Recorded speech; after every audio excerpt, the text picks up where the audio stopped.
Speaking of making babies, welcome to another episode of Tales from the Head, and we are hot and bothered. Whew. We always are. And we're not talking. And it's funny because, we're going to get to it, but I'm just going to jump right into it. No foreplay today No, on the show. This week has been one crazy week. Personally, this has been like the longest and shortest week in history mm-hmm. thus far. Like on Monday, I can't believe Monday we had like a day off. And now yesterday I kept on thinking it was Wednesday. And then today, Friday, it just felt like it lagged on, and now Monday feels like it was like 2 weeks ago. And then Monday was like super warm here in San Jose in the Bay Area, Northern Oh, yeah, California. it was Monday and Tuesday. Yeah, it was like fucking hurricane winds, also like 50, 60 miles per hour Yeah, wind, all this shit. And then like right now, I'm not saying it's Midwest, freaking Wisconsin cold, but like compared to like what it was 24 or 48 hours ago, it's pretty chilly. It's pretty chilly outside. So yeah, it's it's just pretty chilly. that's just the type of weather. And this might be the Mexican in me who's gonna say this, but that's how you get sick. It's this drastic weather changes that your body cannot adjust to. True, but it's also not cold enough for us to really get sick. It's like No, that's true. 45. Well, in Tracy, Yeah. it's 45. No, it's about 45 here in San Jose because Yeah, I it's checked pretty earlier. cold, but I mean, just bundle up and be smart. You'll be fine. Yeah, but it just sucks because like on Sunday I was like, Sunday and Monday I was like on basketball shorts and like a t-shirt like Oh, the yeah, whole no, I know week, what you mean. and then like I still like sleeping in basketball shorts, and I'm like, do I really want to wear those, or am I gonna bust out the long johns tonight? It was that kind of a week though because Monday I wore pants, and then Tuesday I was like I'm gonna wear shorts, and it was warm again. Wednesday I wore shorts and it was cold, Mm-hmm. and I was like God damn it. So now obviously Thursday and Friday was the pants days. Yeah, yeah. It's just I went from my socks. This is how you know it's getting cold in Yeah, in my world. I went from my no show socks, the ones that just like go up yeah, to like the regular long freaking crew twinkly socks. to yeah, to like the early 2000 pop punk ones where everybody wore with like the long dicky shorts. Yeah, I pretty much only wear no shows like you said when it's warm or when I'm wearing shorts. Yeah. I hate wearing no shows with pants, even if it's warm. I I just don't don't know. like feeling a draft on my ankles. Okay, well maybe I do it because I'm a narcissist a little bit. Um How because I so? like to well, I'm a big boy, but Yeah. I still wear my skinny jeans. I need to be Yeah. on point.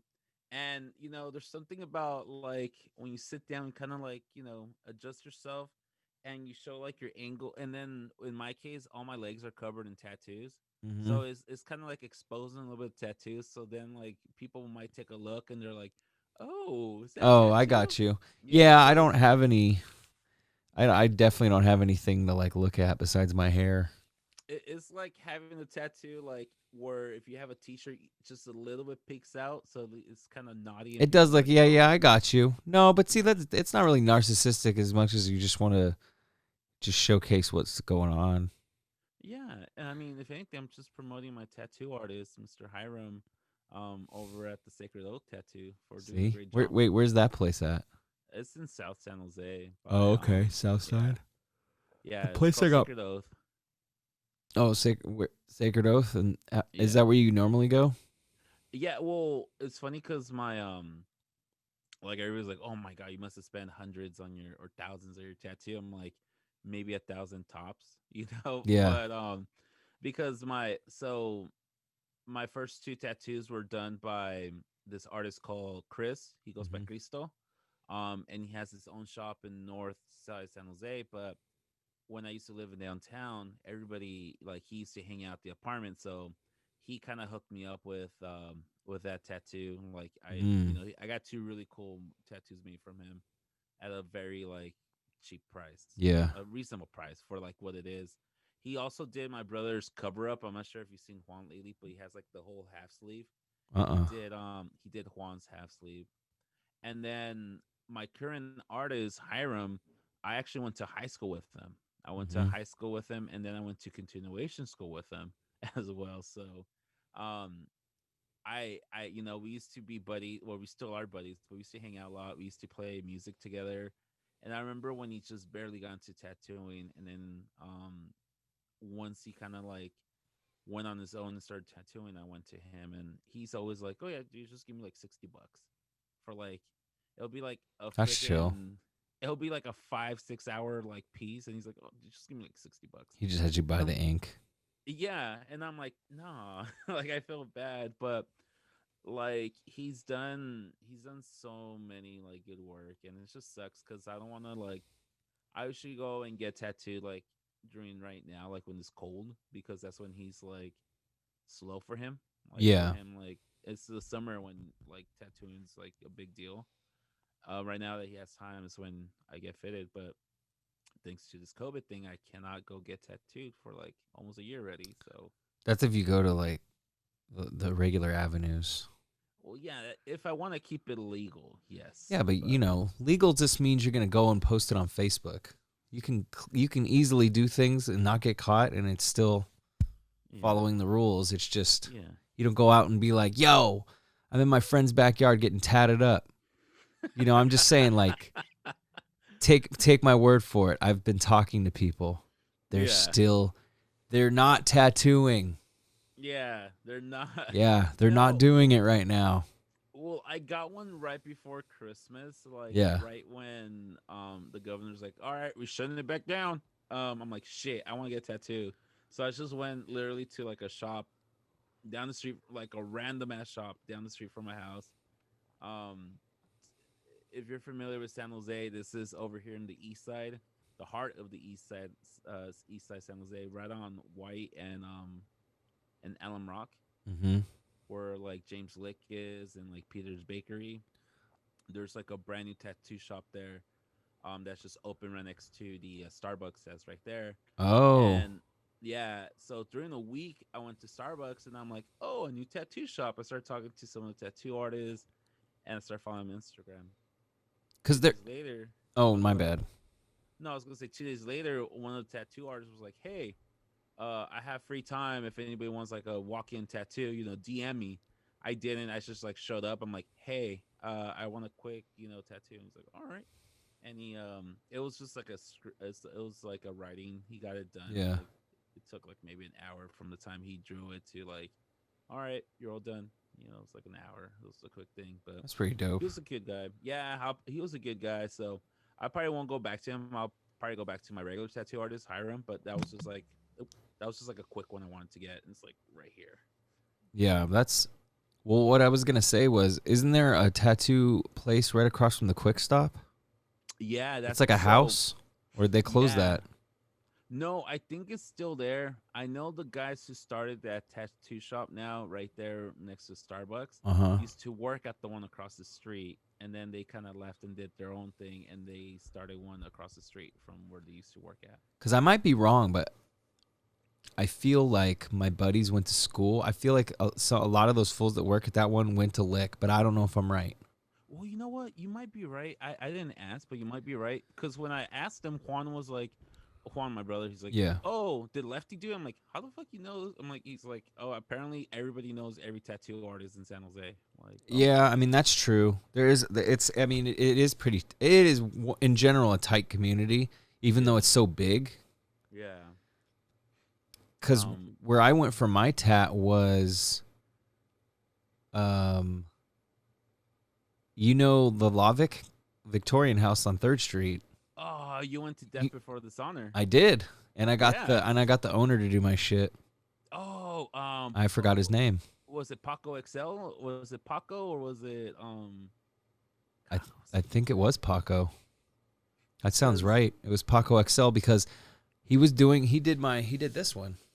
yeah, yeah, yeah, But he was doing it, this was back in 2009 yeah, and I was what like 21 and yeah. dude, he was the owner, so I was like, "All right, sick." And then I was kind of happy too cuz I told him the Old English I wanted kind of like Vato style, Yeah. like Cali Vato style, more than like that style of Old English more than just traditional Old English. Yeah. And like he went with it, and that's cool because the original SDMF is more like the old, like the traditional, and Mm-hmm. this one was kind of more like the the street Cali version. So I kind of was like, that was kind of my thing too. I was like twisting it a little, and then it was hella funny though because I was kind of trashing. I was like lightly trashing Bjork a little. Like I was like Uh-huh. something like Bjork, or I don't know. I said something like that, and I'm like getting tatted. This fool's like shows me he has a Bjork like he's a super fan. Yeah. And I'm like, I just realized I'm bashing a super fan's like favorite artist. So Yeah. then I immediately was like, I changed the subject. You're like, I was oh, like, that's all right, dope. well, this Anyways, guy has pretty much my forearm in his hands, and it could look really cool if I shut my mouth, or it might look fucked up if I don't shut my if I mouth. keep No. trashing this Icelandic woman. So what was it before Death Before Dishonor? It was called something else, and I can't remember. And I think when I went there, it might have been the name before that. Death Before Dishonor sounds right, but I think you're right. I think they had another name. Yeah, I can't remember off the top of my head Are what it are they was. It still was like there? I don't think so, Yeah, that to makes be sense. honest, Those places because don't last forever. I know they they kind of split, and if my tattoo history serves me right, Paco XL took over that. I think it was called Mayhem, maybe. Mayhem. Okay, where's that at? No, no. Well, before Death Before Oh, that okay. Dishonor I see was what you're saying. I thought you said now. no. I forget. I can't remember what the name God, of I'm gonna it write that was. down though, because I've been trying to remember his name, and I probably could have done a Google search and figured it out. But Yeah, but I know Paco XL kind of took over it. Him and someone else took over Death Before Dishonor. Um, the guy Cristo or Chris, the guy who did my brother's half sleeve and did my first two tattoos, he's Paco's younger brother. no So he shit, start that's yeah hilarious. yeah it's a small fucking world, Wait, right? so the dude who did your and Juan's tattoo is the older brother of the guy who did mine? It's the younger brother of the guy who did yours. If it's That's what I mean. Paco So XL, your yeah, yeah, your tattoo artist, yours and Juan's is the older brother. yeah, yeah, Dude, that's so weird. yeah, yeah, yeah, yeah. Dude, So we're meant to do this podcast. it was just it's awesome. And then I know some people from Death Before Dishonor to left, and they went to do, I think it's called like the San Jose Tattoo Shop with over like a Santa Clara by like the super sketchy Winter Schnitzel across Oh the yeah, street. yeah, on like 28th Street and shit. Yeah, By what's the Roosevelt name? Park, kind of. Yeah, Roosevelt Park. Yeah, So North Day everyone Park. there, some artists went to do that. Another ones went and they started another one in downtown called Analog Tattoo.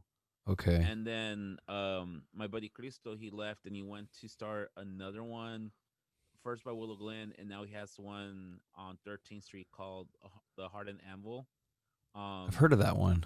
yeah, so that's my buddy's Cristo. 13th and he's over by Oakland Road or what? Yeah, like 13th and heading Oh maybe. yeah, so it's right before 101. He's right Yeah, over yeah, there exactly. by the old PW and shit maybe. Yeah, yeah, yeah, I know what yeah, you're yeah, talking yeah, about. Hell yeah. yeah, yeah. So he has that shop now. But yeah, that's just funny that they all Dude, know each what the other. fuck? That's so cool.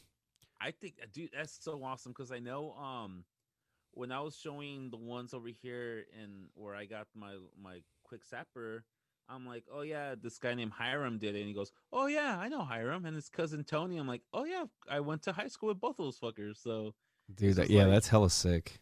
dude, I was in Reno. This one time I was in Reno talking to Tony Medellin, who went on and won like Ink Master like 2 years ago, Uh-huh. and like talking to some other people, some other tattoo artists, and they all knew like the same crew that we just finished talking about. Yeah. Like they knew each other, like they all know each other, and I'm like, that's awesome, and it's really cool because the tattoo community actually is a lot like the music community, Mhm. where like there's a lot of networking and people just know each other, and rather than like bashing on what other people are doing, they're kind of like, oh, that's dope what they're doing. Oh, I kind of want, I like, they feed off each other. Yeah.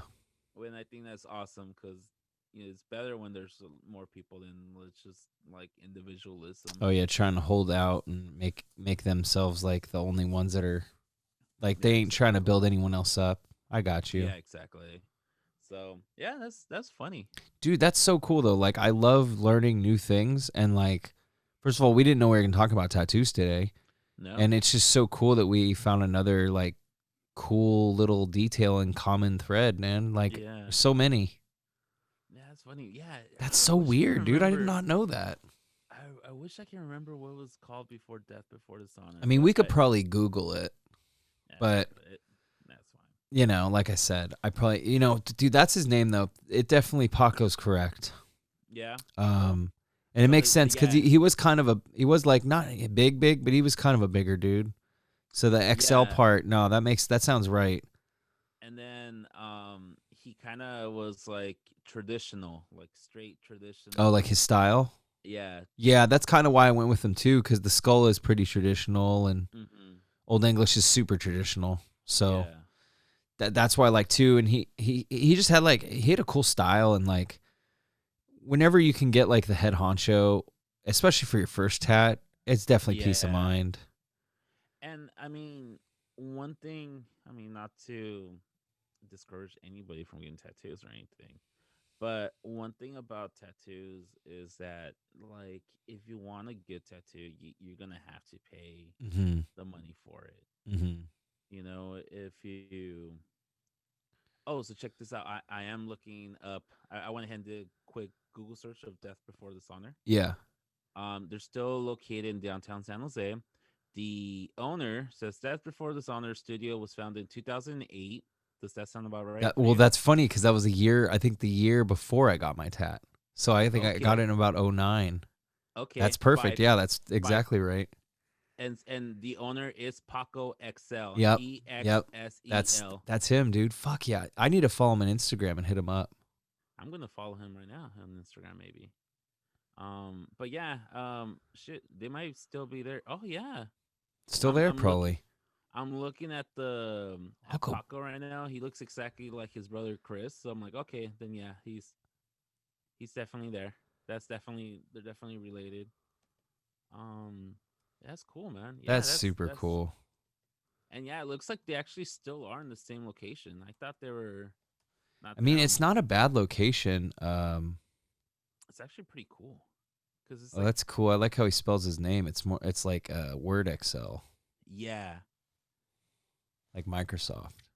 yeah, and yeah, he's at 306 South Third Street, and yeah, like it.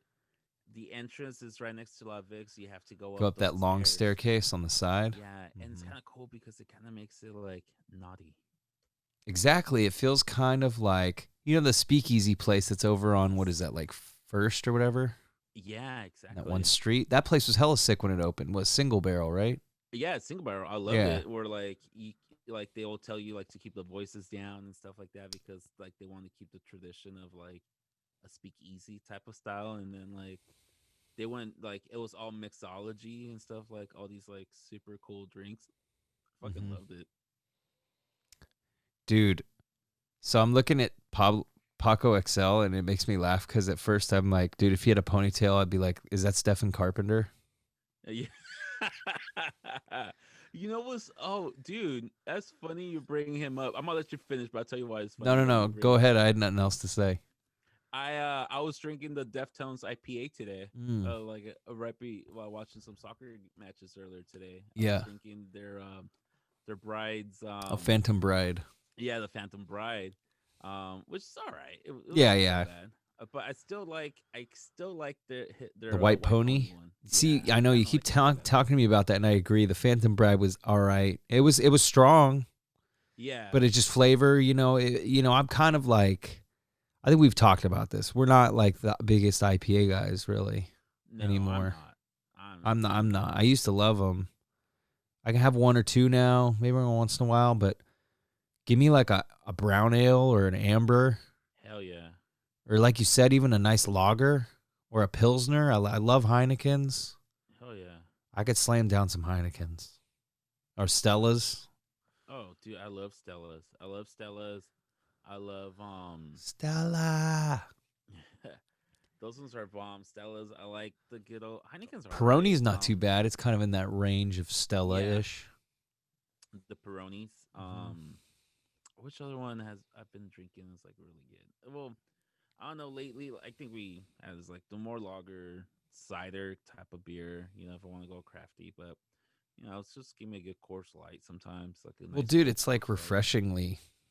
Like Yeah. some people hate, but I'm like, dude, look, it's cheap, and you stay hydrated. Well, listen, I'm not trying to get hammered after 2 beers. Like, I'm trying to go be productive for the rest of the day. I don't want to be like semi. You know what I hate? I hate when you go drinking, like day drinking, and you Yeah, didn't get drunk and you didn't get buzzed, but you still have like the hangover taste or feel. that, and you just kind of feel drained. Yeah, I freaking hate that, dude. Yeah. I You know what it hate is, that. dude? It's all the fucking yeast and sugar and shit. Oh, You know, absolutely. because All with the those light hops and shit. beers, there's not as much. Obviously, there's not as much sugar. Yeah. So all those fucking IPAs and stouts and shit. It's like Mm-hmm. fuck, man. I can't do that, dude. I love. You know what though? I still love stouts. But no, it's true though. Like, I don't drink. I just don't drink as much. But I don't. I'm not gonna say like I'm sober and I'm like Yeah, yeah. I'm like I live in Tibet. But like I really I admire people that still drink as much as they do because, like I said, I don't judge. Like as long Mm-hmm. as you're not pissing in your closet and thinking Yeah. it's a bathroom, you probably don't have an alcohol problem. You just Yeah. like drinking, and there's nothing wrong with that. Because I also like getting drunk, and I think what I miss more than anything is the social part. Like Yeah. I love partying and hanging out and getting drunk. I love doing that. But when I'm by myself or home, I just I don't need to get I can get high as fuck and not feel as I won't feel like a delinquent. Where if I'm trashed, Yeah. like you just can't be drunk. Like what if something happens in the There's middle of the night? something And you got to be about like ready to go. there's something about being drunk by yourself at home for no reason than like, oh, I went over to my buddy's house and got drunk over there. Like Definitely that at least welcomes has purpose. darkness. Yeah. Hello, Um darkness, my old friend. I come to talk to you again. No, Tom, our good buddy Tom, Mm-hmm. he posted a picture of like the infamous Oh God, motel. yeah. And just seeing faces, seeing people there, and like, oh yeah, I know that guy. Oh yeah, yeah. Mm-hmm. And it's funny that you say like you miss the social part of drinking. Like, yeah, dude, I remember like going to Tom's garage or like Hollywood's garage or Mm-hmm. like the Motel 6, and it wasn't like yeah, we were getting trashed, but it was like you were just hanging out. You're hanging out, being well. I shouldn't say being young because I'm always been a little bit older than you guys, which is kind of Yeah, but weird. young is without sounding like a total loser. Young is how you feel. Subjective. Yeah, Yeah, it's subjective. true though. It is true. But like, I still think my favorite memory of y'all is when we went to Motel 6 and we all started moshing inside the freaking the. I guess we got a suite. I think it was a suite or was it I like a no, double? it. I think it was because there was like it was a big room. Yeah, I think I remember there was like 2 or 3 beds. Like I feel like I there think was there was two at least separate two, rooms. and they were like, yeah, no, you're right, and it was on the second floor, right? Yeah. Yeah, I remember that time. Um, but yeah, I just remember like just trashing, and I just remember somebody like pile driver somebody through the bed, and the bed kind of just like folded like a taco, and I'm like, oh, gotta go. I'm like, Yeah. yep, that's the sign. Oh yeah, no, Um, dude. Like I've rarely. I always wanted to go. I always loved going to parties, but I never wanted to have a hotel party no, ever. no, never. No, I will never have a hotel party. I've been no, to a not couple. even not even in a Motel 6. Like, dude, look at it. Think about this. Like, we didn't even think about this, but like, how do we know like who's even staying at that place? And we're just Yeah, like hanging out, like we're cool, we're safe. Like, dude, fucking John Wayne Gacy and Ted Bundy and Richard Ramirez could have been having a three-way, and we wouldn't even know. for me, what's the scariest? Because you think it's serial killer, I think mafia. I No, no, think but like I mean, I agree. That's not all I yeah, think. I'm just thinking dark shit because no, Motel 6 late at night, hookers, it's sketchy. crime, like you just said, mafia, some weird guy hiding out. Who knows? I'm thinking like the scene from freaking Scarface where like they're doing a drug deal, a huge time drug deal inside a freaking motel, and shit goes sour and they're chopping up a person in the freaking bathtub. That's what I mean, dude. Like Like that you could have never been know. that could have been easy. No, it would. It probably wouldn't be the Motel 6. It would have been across the street at the Flamingo Motel because Yeah. that one looked fucking shady. Well, dude, so you got all, everything on Alameda right there is terrible. Like you Yeah, got the Motel 6, you got the Flamingo like you just said, and then you got the other one which is like the Arena Hotel. the Arena Hotel. I never That stay on that one. I've been to the Arena Hotel. It's probably the nicest out of those three Mm-hmm. based on just space and how it's laid out. Yeah. It's still it's just old, man. It's like even if it's nicer, it's just everyone goes and the other thing and the only reason I've been to all three is because I've been to parties at all three. So it's like Okay. basically they're just the party hotels. Yeah. Plus they're right on the strip. Like Yeah. you don't want to fucking stay there. Like go down the road. Drive down Alameda like another 4 miles. You're in Santa Clara. Go stay at like across from Santa Clara University. It's way better. Yeah. Or dude, just I- get. Well, I mean, if you're gonna throw a party, you're gonna trash it. Maybe not, but like, dude, just stay at like the Hilton. Stay at the Or Marriott. like a Holiday Inn. Yeah, isn't there right across the street? Wasn't it a Holiday Inn like right across the street from the Hilton? Or Yeah, was that but like something else? have you ever been to a house party? Oh, house. Have you ever been to a hotel party at like the Fairmont? Yes, and also at the Marriott. Oh yeah, yeah, at the Marriott. Maybe we both went to the. Was it a Halloween party at the Marriott? It was I at the Marriott by Specialties, it was the the Marriott right courtyard. next to the no, I went to the Marriott right next to the convention center, and it was a Halloween Oh, party. I'm thinking of the courtyard Marriott right behind the San Jose Civic, and then. Oh, okay, yeah, But you're thinking of the actual Marriott across the street from the Center of Performing Arts. yeah, exactly. Gotcha. Yeah. Okay, Um, you went to the nice one. yeah. Got freaking messed up on that one, but that's besides the point. That's neither here or there. But like, the Deance's right there. Yeah, the Really Deanne's is nice. cool for live jazz. Yeah. Do you know Thursday what? nights, I think. I've always wanted to go and listen to like live jazz, and I always like, oh, I'm gonna go to the answer and listen because they always have like a 2 or 3 piece band like Uh playing huh. jazz or something. I'm like, Yeah. dude, just want to go in there, enjoy like 2 or 3 drinks of whiskey, maybe like have like an old fashioned or Yeah. like something, something fancy like that. 2 drinks, whatever. I'm pretty sure it's gonna be more expensive, like $15 or 15 pops up. But you get a couple, it's the experience, Yeah, it's right? And experience. it'll be a good drink. Yeah, exactly. It's gonna be a good drink. It's gonna be made with care. It's not gonna be Hmm. just rent, and probably they're gonna be using like top shelf shit, anyways, Yeah. for your drink. And you get to listen to some jazz. You're not gonna get hammered. You're just gonna be sipping on your drink and enjoy some music, and that's quality time. That's just some good R&R that's much Yeah. needed in our lives nowadays. No, definitely. I mean, one time, 'cause me and Steph like going to see live jazz. So we went to, there was a place, there's a little restaurant club thing over in Redwood City too. Mm-hmm. So there's one Redwood City, but I don't know if, I mean, they're not doing anything right now. But Right.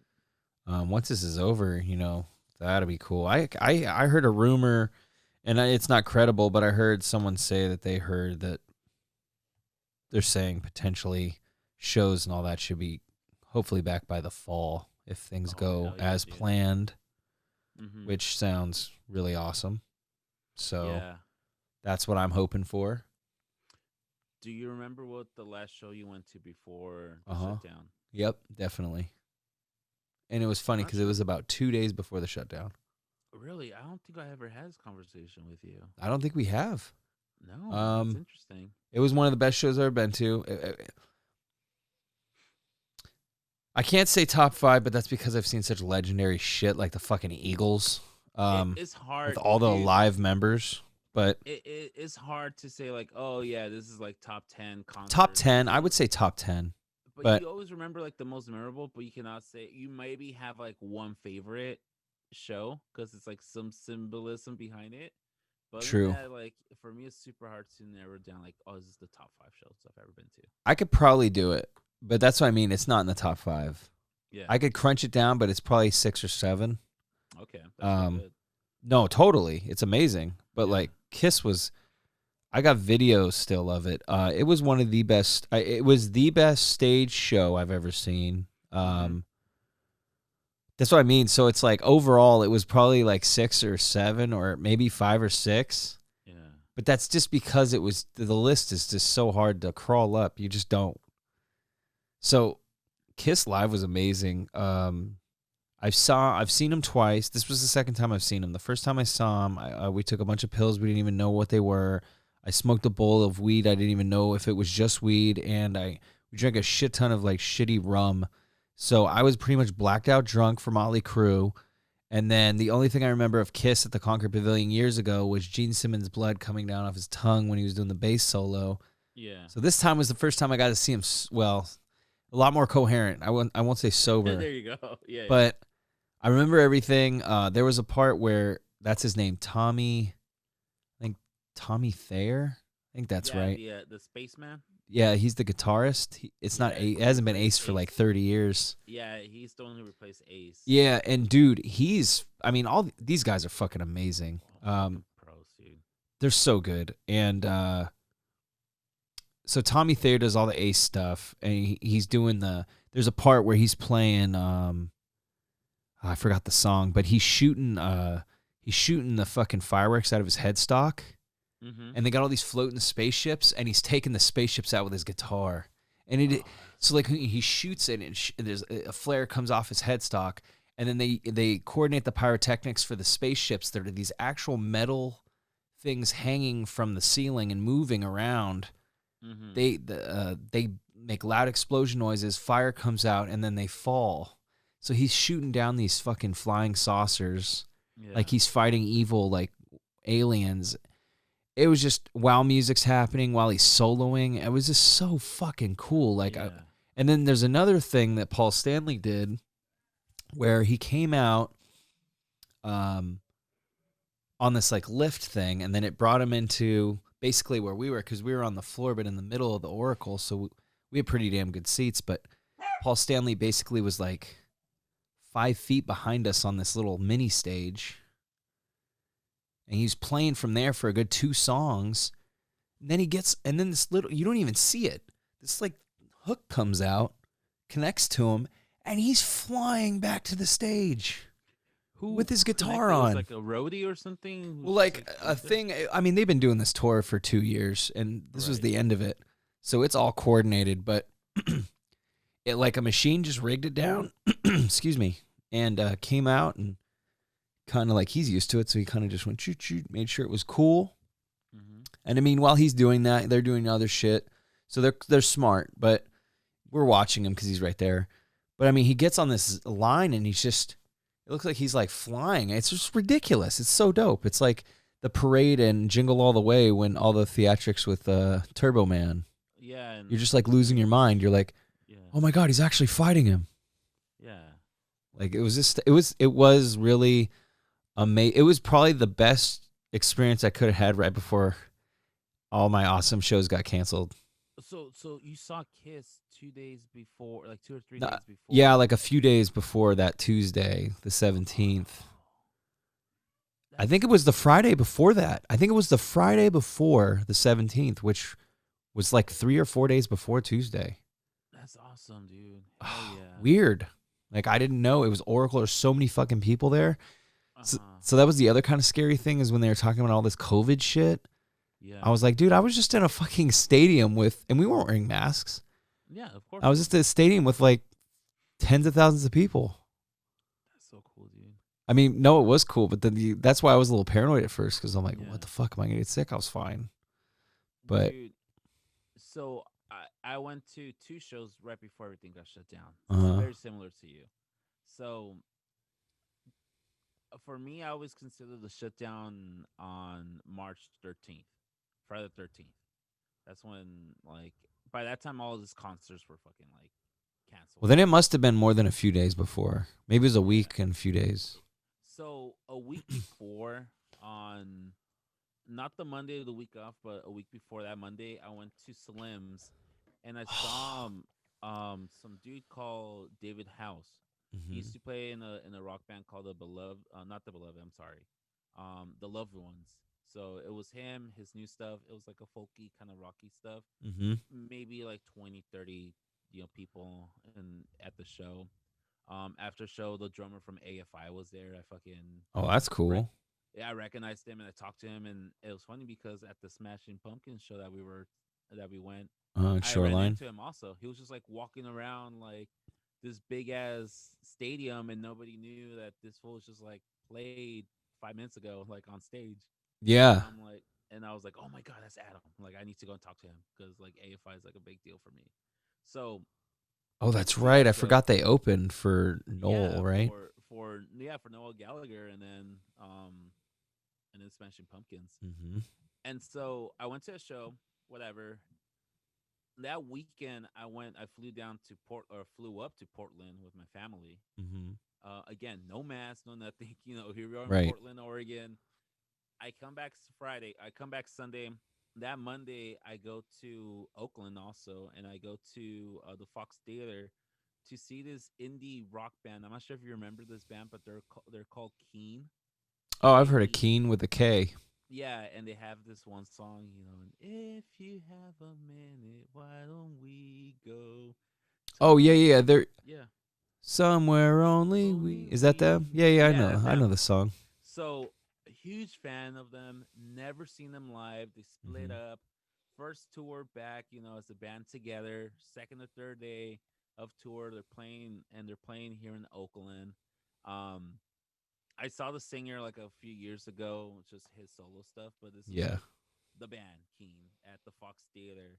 And they were jokingly saying about, because at the time that cruise ship was docked in Oakland, that they didn't let anybody Mm. out because like there were so many people infected with COVID, and there was even Right. dead people in there with COVID. So they were joking around how like they saw that and it was kind of freaky but kind of scary, and they weren't gonna think about it that much. So I remember seeing the show. After the show was over, I'm like, you know what, fuck it. I'm gonna come back on Friday. I'm just gonna buy tickets right now. I bought 2 tickets to go see Third Eye Blind and Saves the Day that Friday the 13th. I'm like, Uh fuck it, huh. I'm gonna go see him again. I'm right here. Might as well buy tickets. Well, 2 days after, Keen said, hey, we're gonna cancel the rest of the tour. And then that Friday, they're like, yeah, no more concerts for like the rest of the Yeah. for the rest of. And I got my money back or first they're like, oh, this show was postponed for like the summer, and then they're like, never mind, we're just gonna cancel it. So, what was your most disappointing cancellation concert wise this year for you? I don't know. Maybe there was one that was gonna happen last year, or maybe it was this year. There was a show that was gonna happen, and they were gonna it was going to be called like the Chain Reaction Fest or something, and they had like Mm-hmm. all these different bands playing. They had fucking no, it's actually last year. It was going to be May of last year, Right. and all these bands I listened to, like fucking Taking Back Sunday, Circa Survive, The Used, all these bands that I grew up listening to, they were going to play um this festival, and it was canceled. And then everybody was saying, "Oh," and then the Chain Reaction came out. The Chain Reaction over here in Anaheim, they're like, "Hey, we're gonna have to close our doors because we cannot afford this." At the same time, Slim's also closed down, which was Yeah. like that was kind of cool. R.I.P. Like I got a chance to see a show at Slim's like right before they closed it down. One of the last shows actually. Man, Um, that place was but magic.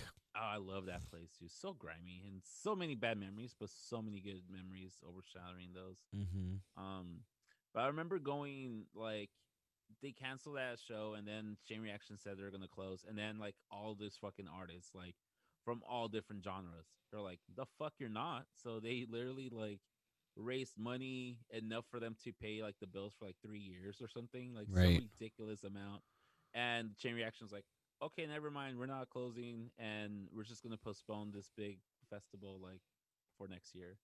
So that was a little bit disappointing. I never got tickets to go see My Chemical Romance. I wanted to go see them, but I'm like, I remember seeing them like, not to sound fucking hipster, but I saw them in Sacramento with like maybe 50 people, before they fucking blew up. So I'm like, Yeah. yeah, I seen them. When I saw them in Marysville, they were already big because they were doing that duet with the Used. Oh, okay. Yeah, they were already huge by then. Yeah, Black and Parade was already out. that was Taste of Chaos, right? That was That's Taste of what. Chaos. Yeah. So, yeah. But other than that, not really disappointed. It's weird because 2020 and 20, late 2019 and 2020 I was just not in the mood for anything. I think I was still going through it. I was still, Yeah. still am going through it. But I think you really didn't have like much. I didn't have that much like ambition for anything. Yeah. I mean, I still, if shit opens, I'm out. I'm ready to go. Oh no, same, Like I'm same here. ready. But like the most disappointing cancel, I had two disappointing cancellations. One was Tim Dillon live in Sacramento because I was gonna get like front row seats, so that would have been really cool to see him because Mm-hmm. he was on the way up, but he wasn't quite as big as he is now. So it would have been like one of the first and one of the times I could see him hopefully in a small venue before he blew up. Yeah. So that's kind of what I was like excited. But the other one too was Matchbox 20 and the Wallflowers. Oh, I dude, hell yeah. I was looking forward to that concert for over a year, and like first of all, those two bands are on my bucket list. Mm-hmm. Um, fucking Matchbox 20 is one of my favorite bands. Rob Thomas is an amazing singer, Yeah, and really it's is. just like I was like so bummed because I knew that was gonna be a good show. And I'm like, dude, that's such a fucking like they're homies too, so it's like hella sick. Like Jacob Dylan is Bob Dylan's son. Yeah. And like it's cool because Rob Thomas like hangs out with Jacob Dylan, which means he knows Bob Dylan. It's like, dude, that's so dope. But like, Yeah. anyway, it's just like I was super looking forward to that, and then that canceled. But I feel like, and the thing that sucks is I know realistically, like tours are choreographed and worked out. Very rarely when they're scheduled are all the bands still going to be on the bill like, still. No, yeah. So I know realistically, I don't think that Wallflowers. I mean, I could be wrong since they're homies. Who knows? But I'm like, I'm hoping when they do it again, it'll be them two, and it won't just be like, oh, Matchbox and someone else. Because I'm like, fuck. Yeah. It's like that was just such a great combo. Like I was killing like two birds for sure. So And the thing is, like, imagine how difficult it is with all these bands and artists like wanting to tour all at the same time as soon as everything gets lifted. Like, how difficult it's gonna be.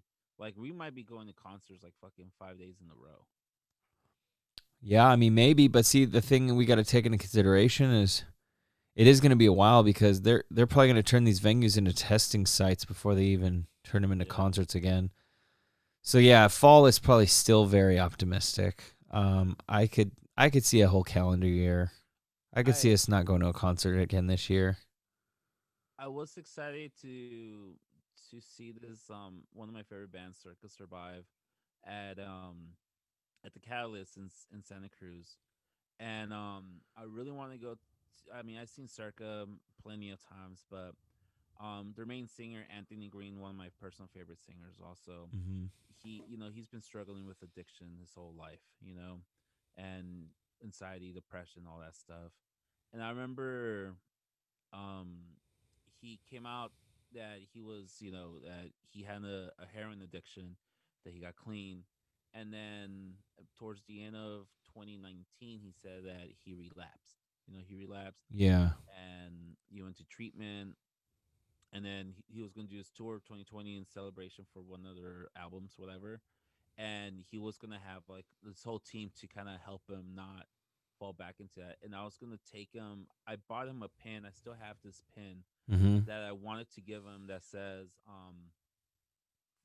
fighting a silent war, like something about like everybody fighting like their own personal demons or something. Yeah. And I wanted to give it to him because I'm like, at the time, and I still am fighting my own demons, and I know he's fighting his own demons, and I'm like, hey, you know, your music means so much to me, and like, I'm fighting my own thing, and I know you're fighting your own thing, so here's my thank you for never buying a single album from you guys, just ripping them off or Yeah. stealing it.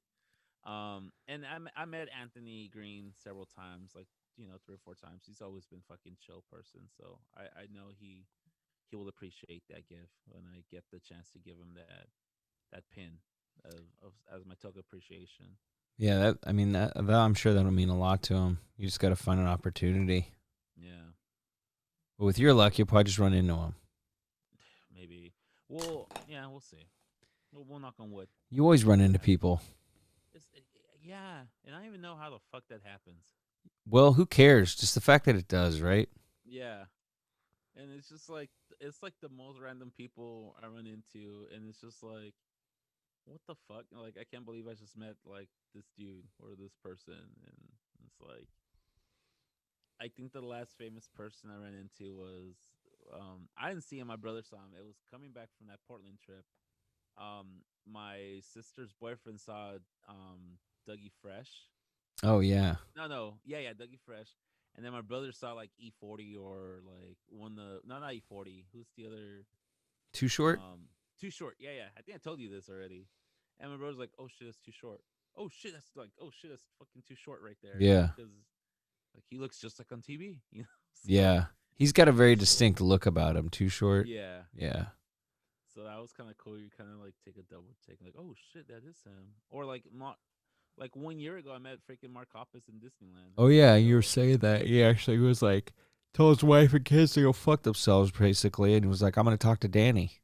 yeah, that was, dude. I'm forever grateful for that opportunity. You know, like I remember seeing. I went to some music festival 5 or 6 years ago, and Mark Hoppus was there playing like a emo night kind of DJ set. Right. And I remember I was gonna use that opportunity to like kind of get away from the front and just go like take a piss and like get some water, get some food. Yeah. And I remember like being there like front row, and I'm like, dude, when's the next I'm gonna have an opportunity to freaking see Mark Exactly. Hoppus this close? Yeah. You know, And you're like not gonna be able to get never. back up to the front. Yeah, and I'm like, I'm never gonna be this close. Not even for like a Blink 182 show. Like even if I get front row, I'm never gonna be this close to like Mark Hoppus. Right. And I remember like thinking that he pointed at me like he was gonna give me his water, but he was actually pointing to some girl behind me. And like for me, that was like the highlight of my life. And then like little did I know, little did I know, 5 years, like 5 or 6 years Yeah. later, I had a full on conversation with him at Disneyland over iced coffee and a churro maybe. Like it's a trip. Talk about life He's all and sorry I talked to the girl behind you instead of you, yeah. Danny. Sorry, and give you my expensive That's why he house made it up water. to you. Yeah, He he knew. remembered me. He He sensed remembered he me. wronged you. I'm just Yeah, kidding. he was playing my emotions. But that was so cool. I remember I called like Daryl. I called freaking Ray, and I'm like, oh, because at the time I was like, man, fuck Mark Hoppus, fuck Blink-182, like Yeah. they suck now. As soon as that happened, I called him like, oh, dude, Mark Hoppus is fucking my favorite You're again. buying the Listen to records this. again. I'm all, oh, this newest record, yeah, it's not Tom DeLonge, but you know what, it's still fucking good. Like You're like, they're back, baby. They're they're back. so good, dude. They're so good. Uh, like my whole perspective of of the dude changed, and But that's yeah, I cool remember. though, because that means you never really were annoyed at them. You were just bummed they weren't doing shit anymore. I was bummed that they weren't doing shit that I didn't like anymore. See, it So was, and I get that because that's how I felt with Killswitch. yeah, They just were going down this path that if you heard their music now and you didn't know what they sound like before, you'd be like, that sounds like good music.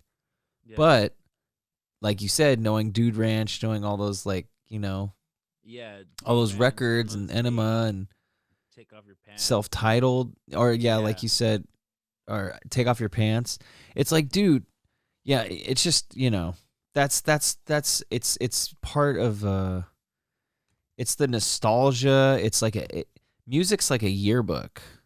absolutely. So it's like it kind of brings you right back to where you were when you were listening to it. And it's like a time capsule. So I get it because we don't want our memories to be changed in a way. But it's like we still have those memories. It's just silly how we are as human beings. I'm totally Yeah. guilty of it too. But it's just funny that we do the shit we do. It's just silly. So, buddy, wanna Um, over here? There's my little pup. hey, He wants to go to the bed. he said, I'm So done. he's like, hey, bro, Well, you I'm left here. what a better time than any to start our segment. What do you think? Let's do it. All right, guys, it's that time. We are going to do the Lone Star Review. Howdy, Bob, howdy. There we go. That's old Slink right there, letting us know we're ready to go. Let's do it. I'm going to start us off with some sensual massage oil. This is a natural aromatherapy massage oil. I don't think it's lube. I think this is purely sensual massage. Maybe it gives you a little tingle. Mm-hmm. But we're just we're gonna jump right into the 1 stars, okay? Let's do So it. this first one, I wanted to read the name, but it doesn't even show it.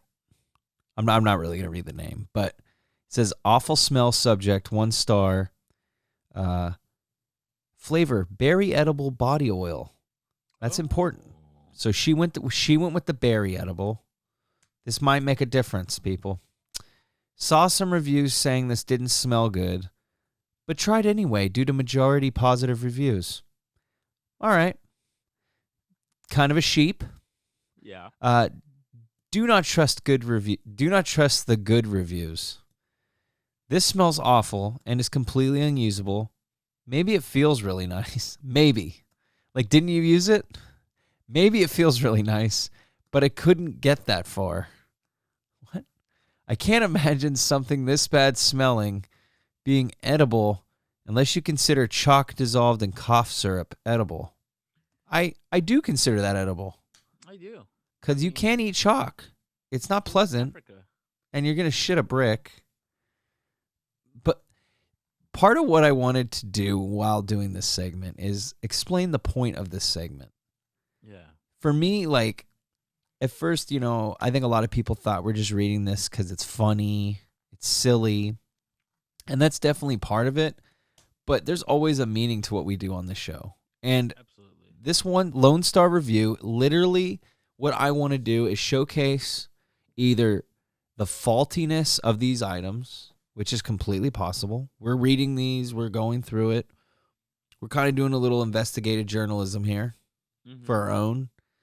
And it's clear that also what we want to showcase or expose, I should say, is how shitty and petty people can be. Absolutely.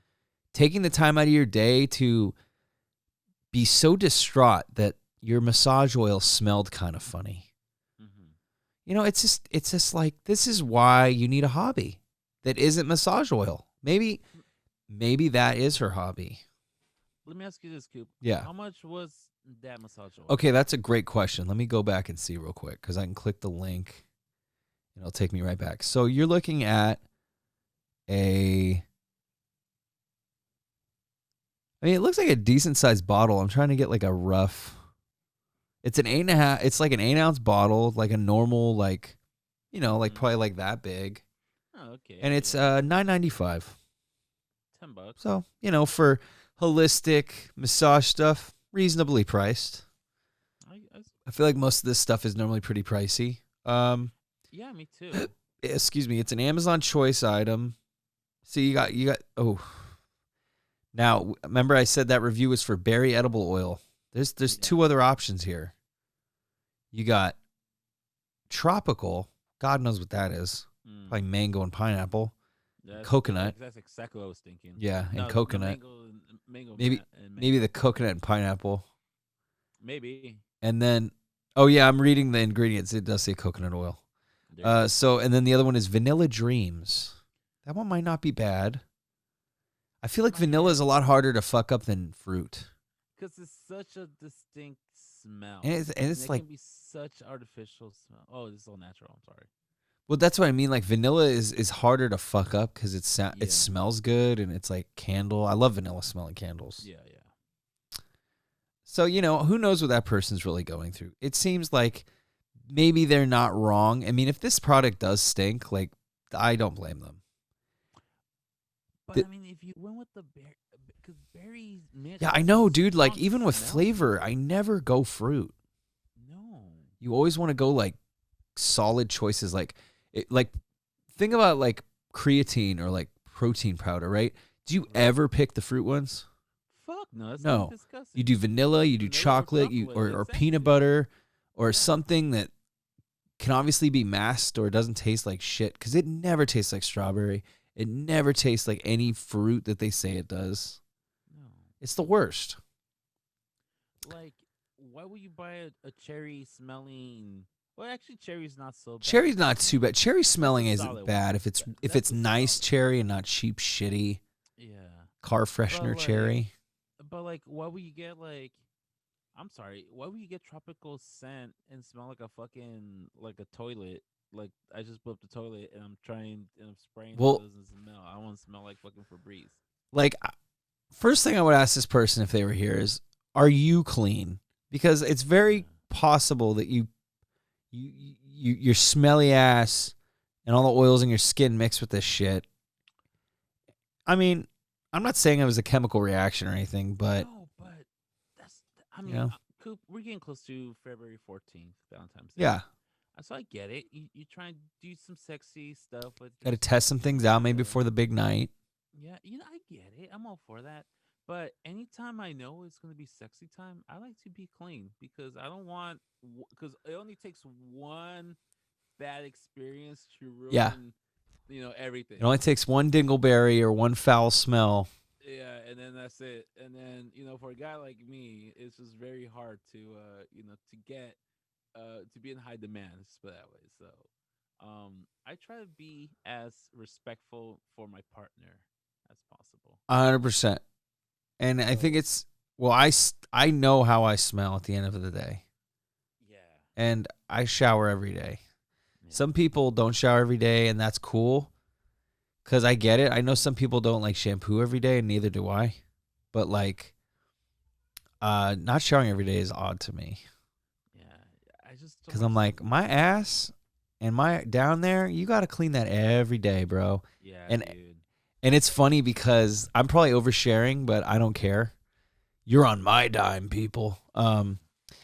I for the longest time I was stealing Steph's feminine wash. There's that autumn breeze or Mm-hmm. summer's eve feminine wash, which basically cleans their area down there. And I'm like in my head, I'm like, if it can clean a smelly vagina, Yeah, then it should do wonders for smelly balls. yeah, And I mean technically, let's be honest, the skin's about the same. yeah. Female male skin privates are about the same. They're just inverted and I don't know. I'm acting like I know what I'm talking about here, but what I'm trying to say is I'm 100% in agreement with you. You got to take care of yourself. And I'm married and some people are like, "Well, who cares then?" Well, the wife still cares and Yeah. she ain't going to be down with no community service if you know what I mean, if I don't clean the freeway. I mean, how I'm pretty sure happy hour over at the Casa de Coops are not very frequent. So you want to make sure that Yeah. you No, beg you're your wife to right. come back again. Yeah, exactly. You're like, You got hey, two kids let's working. let's Yeah, lump this with a positive experience. So next yeah. time when I ask, it'll be more likely it'll happen. I'm not saying I want 5-star reviews, but 3.5 enough. Yeah, I You don't mean you want gotta have a sense of numbers. pride, right? Yeah, And that's the other thing too is like you immediately need to put yourself in a perspective where you're like, if she smelled how I smell, how would I feel? exactly. Would I want to do that? Probably not. Mm. Or This no, is we would, but women wouldn't. here's a question I'd like to ask the person who wrote this 1-star review who decided to try it. Oh no, so they do So have a name. It's just I, capital I. I. I That's kind of narcissistic. But what, go with the question. where from what body part did you like it? They did not Did you once mention where they applied this. so was this just shotgun? You just took a quick little shot of it, because then that might be different. That maybe that's Well, what dude, I don't think you should do that with any oil because you're definitely gonna get the choro from that, dude. yeah. Or did you put it in a body? Your hand Well, and then I think what she did. I mean, even though she didn't explain, which was part of her shitty review. Mhm. Yeah, like you said, I mean, nowhere on it does it say that she even used it. So maybe she didn't even put it on her skin and she just opened it up and smelled it. Yeah. She's like, oh my Should we god, move? We move on to another one. Let's see. This one is from Stacy G. It shows her last name, but I'm not gonna say it. Nah, no need for. That's Um, okay. What's up, Stacy? Shout out to Stacy. yeah. Hey, Stace. Hey. way. Well, first of all, can I do her voice? I think we have to now. So, well, first of all, I would put 0 stars if I could. I mean, the oil Say, oh, smells like oh, cough syrup. Oh my God. I couldn't get past the smell to even get it to my skin to test it out. Disappointed based on all the positive reviews I read before making a purchase, questioning if they are paid reviews. Not a bad question. But that's fair. here's the thing to give you a little insight, Stacy. Everyone cheats on the reviews. Everyone has a group of people that's giving them 5 stars. That doesn't mean all the reviews are fake, but you're absolutely correct. There are some people that are doing reviews Yeah. because they're homies. But guess what? That's nothing new. So get over it. You How many got reviews duped. in general? And the thing about Amazon is you can return shit and get your money back. They don't care. No. Let's move on to another one. This one says Think Jeff defective Bezos product. is gonna care about $10? Yeah, exactly. And they give you your money back. I just literally had to return a phone case yesterday because I bought the wrong one. It wasn't even their fault. Mm-hmm. It was for I just got a Google Pixel. I did like a temporary upgrade right now, Mm-hmm. and it's an in between model. So I got the one. It was a 4A 5G, but it's not the same as the 4A. So Mm-hmm. I had to get a new one anyway. They're like, you can drop your shit off a UPS store or Kohl's for free. You don't even need a. You literally drop the thing off, and then you just use a little QR code they give you when you say you return the item, and that's all you do. And then they issue your refund once you get that item scanned. I mean, it's just like it cracks me up with all the shit people Yeah. give. I mean, whatever. Even if Jeff Bezos is an evil piece of shit, you got to say Amazon is structured pretty efficiently for us to get what we need and for us to get our money back. I don't know. Anyway, this is from Ralph R. His subject is defective product. Once again, guys, this is the Sensual Massage Oil Natural Aromatherapy. Ralph R. says, defective product. The product arrived with the cap loose, causing leakage into the packaging. Approximately a quarter of the product leaked out. I gave this 1 star because I could not give it a 0 star rating. There we are again. Ralph, was it? Yeah. Not a I very good mean, review. is that? I mean, is It's that the more like a product's fault? packaging product problem. Yeah. That could have been, that's not even a manufacturer more than it is a delivery issue. I mean, and I think about like the mailman who carried. What if it got through like his shit also? Now he smells like fucking wild berries or whatever fucking essential So, oil. so it kind of goes into this one, and that guy went with tropical. Okay. Uh, this guy's name is Pen Name, and then I'm gonna let you do one. It says it goes with smell though. It says smell is too strong. The smell stays in everything. Yuck. Ugh. It's so strong, and if you don't wash your stuff the next day, your entire house will smell like it. I do not recommend this product. First of all, dude, if you're gonna use all this oil and shit, you should wash your sheets. Yeah. I mean, you should. If you're gonna have some nasty fucking monkey sex, you need to wash your sheets. Mm-hmm. I mean, that's just step one. Just shower, bro. Clean your culo. It's like when you're gonna eat, you're gonna wash your hands before, and then you're gonna wash your hands after, because you have all the Yeah, stickiness you on want your to. hands. Yeah, I don't know. Oh god, dude, How do you? it's This is what we need to do. We need to show people how ridiculous we can all be. It's it, just this is important. no, it really is, and it's just to showcase also how don't waste your energy on things that don't fucking matter. Like there's a bigger picture. Don't focus your energy and have it ruin your day, because Oh the yeah. cap came loose on a fucking essential oil you're gonna use on yourself for naughty time. Well, Come that's on, man. that's Like so dumb. there's bigger issues going on. At the end of the day, you have your health. You have a place. You have somewhere to.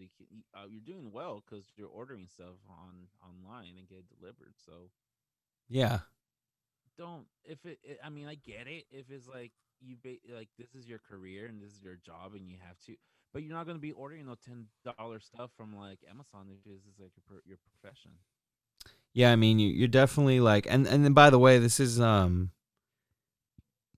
way in any shape form essential products. I mean, sex and love life is very essential, but this isn't like some kind of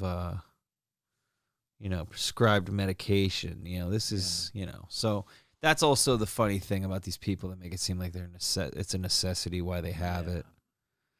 Um, Well, yeah, but let me. what was yours, sir? What's your next one? So, a couple weeks ago, maybe 2 weeks ago, my buddy comes. He comes over. We're all hanging out. It's myself, my brother Juan, Hmm. and a couple of my buddies from the Fourth Kind podcast, and my buddy Sal comes over and he brings some burritos. And he goes, "Hey, I got everybody fish burritos." Hmm. And I'm like, "Okay, where's?" And of course, the first question is like, "Where's this from?" And he goes, "I'm not gonna tell you because I don't want you guys to be judgmental. If I tell you guys are really gonna go in there Right. with prejudice ideas. Like, just eat it. Tell me what you guys think." So I had a burrito. It wasn't bad. It wasn't a bad fish burrito. It was, by that time it was a little bit cold. It wasn't like in the super warm part, but the hot sauce was on point. The Hell fuck, yeah. it was like smoky. It was good. Hmm. And Juan and I were kind of looking at each other like, dude, that was a good hot sauce. Like, and the burrito was decent. And it's a fish. I don't go and get, I'll get fucking fish burrito. I'm like, so we should try this place. Yeah. So we went during the week. We went to this taqueria. It's really close to my house, also, and it was delicious. I had like a wet burrito, Hmm. delish. My brother had like the tacos. It was for me. If I was to review it, it's pretty much similar to like Super Taqueria, kind of Okay. like flavor and like Yeah. style. Really good. I liked it. I personally like it.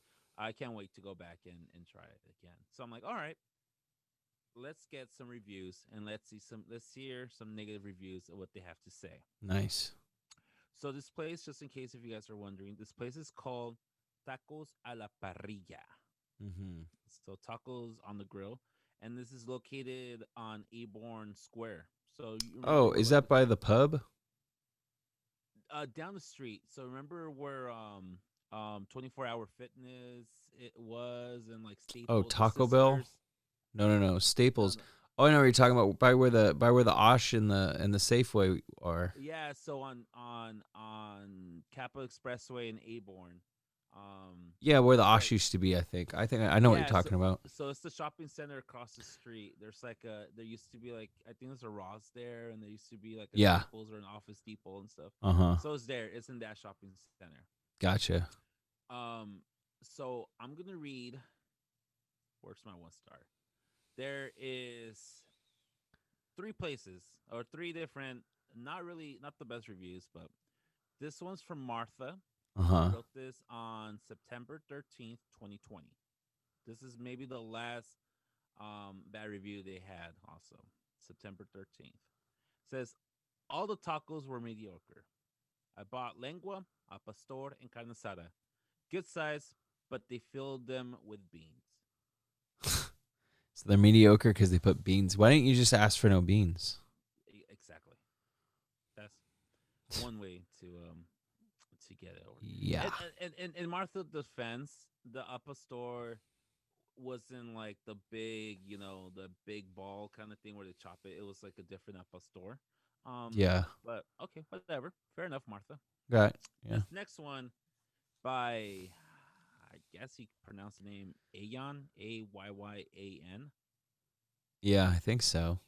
Ayan. A yawn. Yeah. Ayan. Yeah, maybe Ayan. They're by the way, Martha and Ayan, they're both from Santa Clara. So I'm not sure what the fuck you're doing all in Santa Clara and East San Jose to get this burrito. Anyways, this was written on 4/26/2020. Okay. Very disappointed. The food was tasteless. Not coming back here again. When the cashier spoke perfect English, I knew the food won't be real Mexican anymore. Wow. That really Okay. bothered me. Kind of racist, but then there is a shed of truth to that. There is a hair of truth, but it doesn't make the person not ignorant. But yeah. A little bit disappointed about that. No, I got you. It made me raise my brow a little bit too. Because here's my thing, Coop. I when my brother and I we went, we are the cashier who That's served not us, even true either. But yeah. not the cook, the Yeah. cashier. Uh-huh. Okay, the two separate people. Right. Um, he spoke perfect English Mm-hmm. because he is Mexican Right. American. You see, people. I'm not gonna get to that part. You Right. understand that part. Well, you don't even need to be Mexican American to speak English. Yeah, So there's that too. exactly, exactly. So we're talking to him. He's actually from Sinaloa, Oh, yeah, yeah. Cool. right next to the state we're from. We're on the border, and it's funny because he goes, "Yeah, we're from Guasave, Sinaloa," and we're like, "Oh, we're close to Mazatlán, Sinaloa." Like, Uh-huh. turns out his mom owns the restaurant. It's his mom's recipes. He's just a teenage son working in the mom and pop's business, and Oh, he speaks cool. perfect English. And we asked him like, "Oh, how long you guys been in this location?" He's like, "Oh, we've been here for like 3 years already." I'm like, Mhm. "Whoa, shit! Congrats on being open for 3 years, especially during the pandemic." Yeah. Um, so when I read that review, I'm like, "Oh, I knew this place was gonna be garbage because the cashier spoke perfect English." I'm like, "Bro, he's not the cook though, and that's the son. Like, I don't understand what you want him to sound like, super like stereotypical and be He like, oh, wanted sí, roosters señor. getting cut up by razor blades and Yeah. people throwing dollar bills. Do you want somebody to sound like fucking Razor Ramon and be like, hey, yo, chica, You know what's what funny you though want? is like What's up? he didn't even like. I love Razor Ramon too, but his accent was Horrible. ridiculous. Yeah. Horrible. But anyway, yeah, no, I totally get what you're saying. Yeah, totally. Like, yeah, no, dude, and it's like you don't clearly you're saying you want an authentic experience, and it's also clear that you don't know what that even is. You Yeah. are just stereotyping what you think is what you want. But it's Yeah. like, bro, like, I don't know, dude. I've been to some like I never judge. I've never judged like that. Um, and I'm not like putting myself on a pedestal. I'm just saying like I judge on how it tastes. I also judge on how their attitude is. Like if they're Yeah. assholes, I'm not gonna be. I'm still gonna judge the food as food, but I probably won't go back. But I mean, it's just I don't know, dude. It's like based on your experience, was it really worth writing a review? Yeah. Like, It wasn't okay, that like I don't know. food was bland. Okay. Like, that's respectable. But can you please, like, tell me why? Like, what is it that made it bland? Was Right. I it feel like if you're gonna season? bitch and like put someone's like well being on the line just because you're not happy, Yeah. like you should have like a case. Yeah, I mean, I get if you want to bash on like a big corporation company Yeah. who really doesn't give a fuck about, Right. your opinion, but this is like, Like that makes a big difference for some of these smaller companies, you absolutely. know? And I mean, I've never judged it also based like who takes my order. Again, I speak both languages, Yeah. so for me it's always been taste. But like I've been to Iguanas and there's been like an Asian guy who takes my order, Look, who but gives does a that mean shit? Yeah. like does that mean that the food, even if the Asian guy was cooking the fucking burrito, does that mean it's gonna be bad? No. No, but Mexicans would think twice and potentially not order. I know how they are. Yeah, that's true. If they go into a taqueria and it's a chino cooking, I don't know if they're gonna have an attitude like that. But if he's surrounded by like four paisas True, and they're true, making true. fun of And him, then he's he's gonna, just the downfall, the token Asian dude. yeah, But I mean, if you got like a, he's one of the boys or something. but you know what's funny is the inverse isn't true. If it's a Mexican food at a Chinese restaurant, it's completely normal. Yeah. Oh yeah. In fact, I would not go to a place if they didn't have a Mexican guy somewhere. At least one, dude. Yeah. Like they got to know, like someone has to be pervily scheming in the back. Yeah. There's always have to be at least two, in order to make any place legit, there has to be one Mexican doing something in the back. And normally it involves whistling Oh, and you have pointing. to. So it's either you're prepping Yeah. or you're the bus boy or you're cleaning the dishes or something. Yeah. But you're in the back. Yeah, exactly. Back of the house. I mean, I'm gonna be honest with you, Coop. I've been to a lot of Panda Express. I've never seen an Asian guy cook I, panda. I I always saw I've been a Mexican hole in food. the wall Asian places and I still see Mexican fools back there. I'm telling you, dude. I mean, that's the thing, dude. They got a grip. They got the culinary industry on hand. We hustle and bustle. They know how to cook, man. And you go to any third world country, and I don't mean that in a rude way. Yeah, Um, like I wanted to say that because any culturally, I mean, these countries, their food is so important. Like, yeah. in America, our food is very important. We hold, but you go to other countries, it's sacred. Like, Oh, 100%. it's like, and that's how I am too. And I know you can relate to this. Like, being a foodie is a magical experience. Yeah. Especially when you're on vacation or you're trying something new somewhere else. Like, there's nothing more exciting to me. Like, I get so, even when I'm just know I'm gonna go out to dinner, and it's just maybe a Saturday or just a Mhm. day during the week and stuff. Like, hey, let's get some takeout. Like, we're not eating out, but it's just I get so excited to try some food. Like it's just like a Yeah. fucking experience. No, dude. And you know what? We learn to like appreciate the labor that goes into this Yeah, food, man. Like, cause we Mexican culture, all their food takes everything. It has to be homemade. A lot of savory and stuff like that. Your wife's culture also, when it comes to cooking, it takes hours like to cook anything. It's yeah. not like a quick, oh, here's a quick 5 minute meal. No, it's like, all right, like Rachel Ray cannot be pulling no fucking 30 minute meals. She tried once with pozole and that shit looked nasty. Oh, and hell no. And that's the thing. You got to cure the hominy, probably, right? You got to Yeah, like let it soak. I don't yeah, know if that's right, but I know with beans you got to like soak them overnight. yeah. I'm not really sure because I'm not a big fan of menudo or pozole, but I mean when my parents cook it, I know they take a long like hours cooking it. Well, you got to simmer. That's the thing. A soup, a sauce, it's got to be slow cooked. Yeah, You can't absolutely. rush it. I mean, you can No, rush maybe a pasta sauce, but you yeah, can't rush like nothing rushes ever as good as when it's no, taken and time. that's the thing. Like Chinese food, Vietnamese food. Here's something I never realized. Like these these countries were colonized, Mm-hmm. so a lot of their food is like European inspired, but it's Mm-hmm. because they're not like like Vietnamese food. Like, dude, I love Vietnamese pastries. Well, dude, Fucking that's because delicious. the French, like you were just gonna say, the Exactly. French uh, were colonizing in Vietnam, Yeah. and it's it's amazing because basically the pho, Mm-hmm. it's almost like a fusion food. If you go into like a Vietnamese, there's a really good Vietnamese place in Hayward. I think it's on B Street, Okay. and I'm trying to remember the name of it. It's funny I'll because I know B Street. I used to go to a pizza spot on 8th Street called Pizza House or House of Pizza. One of those. Something with a house in well, it. House of Pizza I know is the one on Almaden over in San Jose. Yes, and there's one in Hayward, like I didn't. Pizza House or something. Yeah, Vietnamese Hayward. Is it B Street? I'm just looking it up real quick because I wanted to get the name. Mm-hmm. Oh, we have some Oh, of that. Le Paradis. So it's Leparadis. Le It's Paradis. So like the paradise. yeah, basically. So it's just like French, but it's a Vietnamese restaurant. It's 22809 Mission. I think it's Okay. Mission and B Street.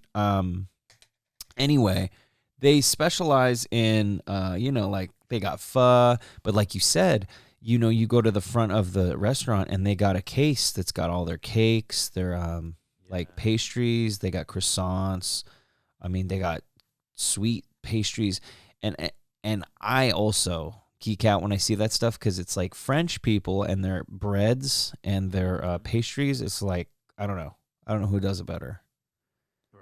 And dude, like um I forgot what I was gonna say, but like just um I get joy when I go into like a coffee shop too and I see that they have hella good looking Oh, pastries and dude, I shit. love that shit, dude. It's like one of my One favorites. one of my favorite things, period, is always having coffee and pastry. Yeah. And this is why I love my culture, my Mexican culture. Not Ah. to diss on the American culture, No, I know where you're going though. I got you. but like here you go to a panaderia, you pick the fucking bread, and it's Mm-hmm. like an experience.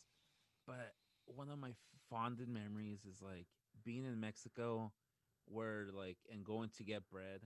and they're literally like taking like the ovens right there, and they take it out, and rather than like being behind a case and you pick it yourself, like you fucking start putting it and it's all out in the open. Ah, Dude, it's such a fucking experience because like you're like, oh, you only went there for like a piece or two, and next thing you know, you're like leaving with like taking one of 7 or each. 8 things. Yeah, so when I um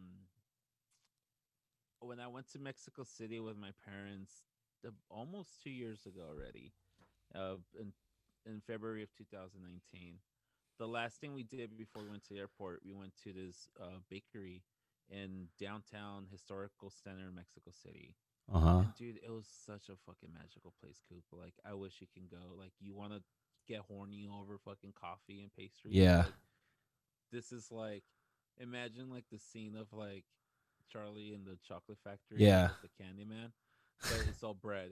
It's all bread. Like Dude, everywhere you I turn, it's just bread, and you're just like, my mom was like, "No, we're only gonna take a dozen." We took like 3 dozen like tubs of fucking bread. trash bags. Yeah, and they're all in boxes, and we're like, "Fuck, how are we gonna fit Look this like a shit in?" Costco trip. Exactly, dude. So we're over here at the airport, with like bags of fucking bread, and we're So did like, you get like the conchas and dude, the pig conchas, one? the croissant, the What's the pig one pig, called? porquito. Oh, the Yeah. pig. I Those are mean, funny. I don't know why I got didn't that figure one. that one Got out. got the corn. There's one that looks like a corn and like inside is like pink or something in I the like the outside. pink. I don't know what they're called, but I like the pink there's like the pink concha one. That one's pretty good, but I like the pink one that like I think it's like a shortcake. It's like a Oh, okay. strawberry shortcake kind of thing. Yeah, yeah, But yeah, I yeah. forgot what the God, there's so many good. I don't know. The freaking pawn is so freaking Oh, delicious, dude, dude. I just remember like we got that, and then we went to a coffee shop across the street from where we were staying, and yeah, same thing. Like you you order your coffee, and like they do like the Mexican style latte. So rather than like putting it like on a through machine, they take you a cup, they put like a little espresso shot or like a very high, and then they pour the milk, but they kind of do like this thing where they lift the milk thing up, Uh huh. so that way, it's like it's. I'll send you like a YouTube video so you can see what I'm talking Yeah, about. no, I kind of got the idea. But as you're doing this, there's people walking around with like the only thing I can remember is like the old school like diners where like the cart of like the dessert cart, and there's like, oh, would you like a dessert, and they have like the fucking slice of pie and shit. Oh yeah, yeah, Same and it's thing. got like a cover on it. Exactly. Same thing, but they have it with pan dulce, and they're like, oh, would you like a piece of bread? And you're like, fuck yeah, one, like give me three of them and come back like in two So minutes it's like because like, dim sum, but with pawn and shit. yeah, exactly. That's cool. That's exactly what it is. And it was just like, dude, it's just so delicious. But Oh, isn't that bread combo, carbs and bread are just magical? yes, that combo of like coffee and like a fucking sweet pastry is just like, you're Dude, gonna regret it, but it's so fucking I delicious. know. I love coffee though. So like my perfect morning would be a nice joint and a nice black. I love my coffee black. Okay. If I go to Starbucks or like a nice coffee place or Dutch, obviously I'll get a fucking drink. Yeah. But like normally weekdays, if I'm doing it, I like black coffee because it doesn't. I don't get as jittery. I feel like a lot of my jittery is from the sugar than the caffeine. Yeah, I can see that. Yeah. I mean, don't get me wrong. If I drink a shit ton of coffee, it's gonna get me Yeah. gacked out. But Yeah. typically I feel like it's the sugar. Yeah. I mean, of course I love the way sweet coffee tastes, but you know, Yeah. Yeah. as we're getting older, we gotta watch it. Yeah. But In um, moderation. but yeah, dude, a black coffee and a joint, perfect balance, dude. Nice little crossfade. You get the like little upper from the coffee. You wake your day up. You get that nice stinky coffee breath, and then God, I love that. And then you have the smelly ass joint breath, but you getting relaxed and you're pepped at the same time, so you're not like ready to take a nap. Your anxiety's low. You got that energy and that little oomph in your step to get started. That's perfect, Mhm. man. Okay. Leveled out. Two questions to go Yeah. with that comment. Number one, do you brush your teeth before or after you have your coffee? So I'm gonna be honest. I brush my teeth before because when I get up, I brush my teeth. Okay. Now, A respectable person totally should. Yeah, I say brush it before and then probably after you drink because After, okay. your shit. I mean, I don't do that. I'm not gonna Mhm. lie to you. I don't do that. Um, I should brush my teeth twice a day. I also don't do that. I don't brush my teeth at night. I should. I know it's bad, Being honest. but that's what I mean. Like, no, dude. Yeah, dude. I feel like if I was gonna go, if I'm being really conscious, like, if it's intimate time and I'm about to go in the bedroom, Yeah. yeah, I'm probably not gonna want to have just like dank and coffee breath. Yeah. I got you. But No, on a because regular day, I'm just rolling as like is. if I'm gonna drink my coffee here at the house, because that's the first thing I do. I wake up, take a piss, drink my coffee. Nice. Um, so I don't like brushing my teeth before because I don't want to have my coffee and have like the mint Ah, aftertaste. So I gotcha. wait until after I have my coffee. Because like I said, it's the first thing I do. So that's one thing. Second, how much of a fucking dad do you feel when you're just walking around your house, butt crack in the morning, freaking still in your PJs, but you have your freaking cup of coffee just walking around, just like, yeah, Oh, it's nice, dude. And it's like, it's funny too, because my parents weren't coffee drinkers either. really, My grandpa drank black coffee. My grandma liked it too. But my parents, I mean, it's funny how, like, I don't know where I got all this shit from. Like, my parents didn't smoke weed. They weren't really into coffee. They didn't drink. I'm like, give me all that stuff. to Load rebel. me up. My parents are fucking coffee drinkers.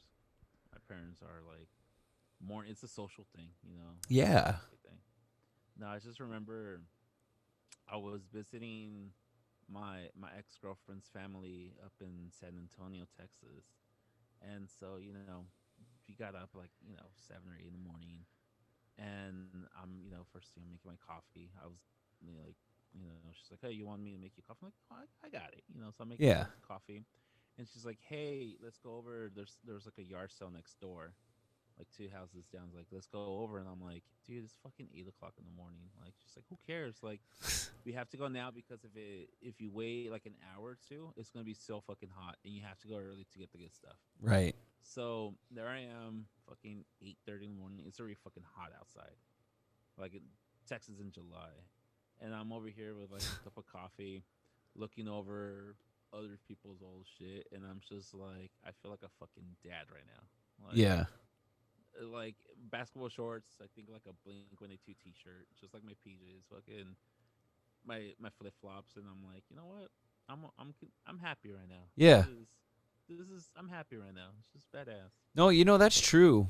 Because when I go on my driveway, because that's what I'll do. I normally smoke in my garage, or I'll go out. What I do in the mornings if I'm like on a weekend. Usually, like that's the only time I smoke in the morning. But Yeah. like on a Saturday, like tomorrow morning, for instance, I'll go out. I'll get some black coffee. Open the garage. Fucking put my mug right on the tailgate of the truck in the driveway and just sit out, smoke my little joint and drink coffee. And you're right, dude. While I'm just looking at my neighborhood and just chilling, I'm like, this is my kingdom. Like, damn, Yeah. that feels good. You're just like, this is my shit. You got that Like, feeling, where you're just like, everything's cool. yeah. You're just kind of assessing the situation. You're just like It starting it has to out. be. It has to be a mug. It cannot be the traveling one. It has to be a fucking mug. Yeah. I got my Because the Jurassic traveling. Park, Universal Studios. That's my go-to coffee mug. That's my jam. Okay, I got like 4 or 5 mugs. Um, right now my go-to one is this Misfits mug that our buddy Ray, Yeah, my buddy Ray Avila, he got me for Christmas. So I've been just freaking drinking the shit out of coffee out of that one. that's It's just like awesome. it's just black and it has the skull and Yeah, just fucking it's your coffee. fiend cup. Yeah, it for because I'm a fucking coffee fiend. And yeah, dude, it's just it has to be a mug. For me, it has to be a mug with the coffee. And it stays It's just warmer when it's in a yeah, mug. yeah.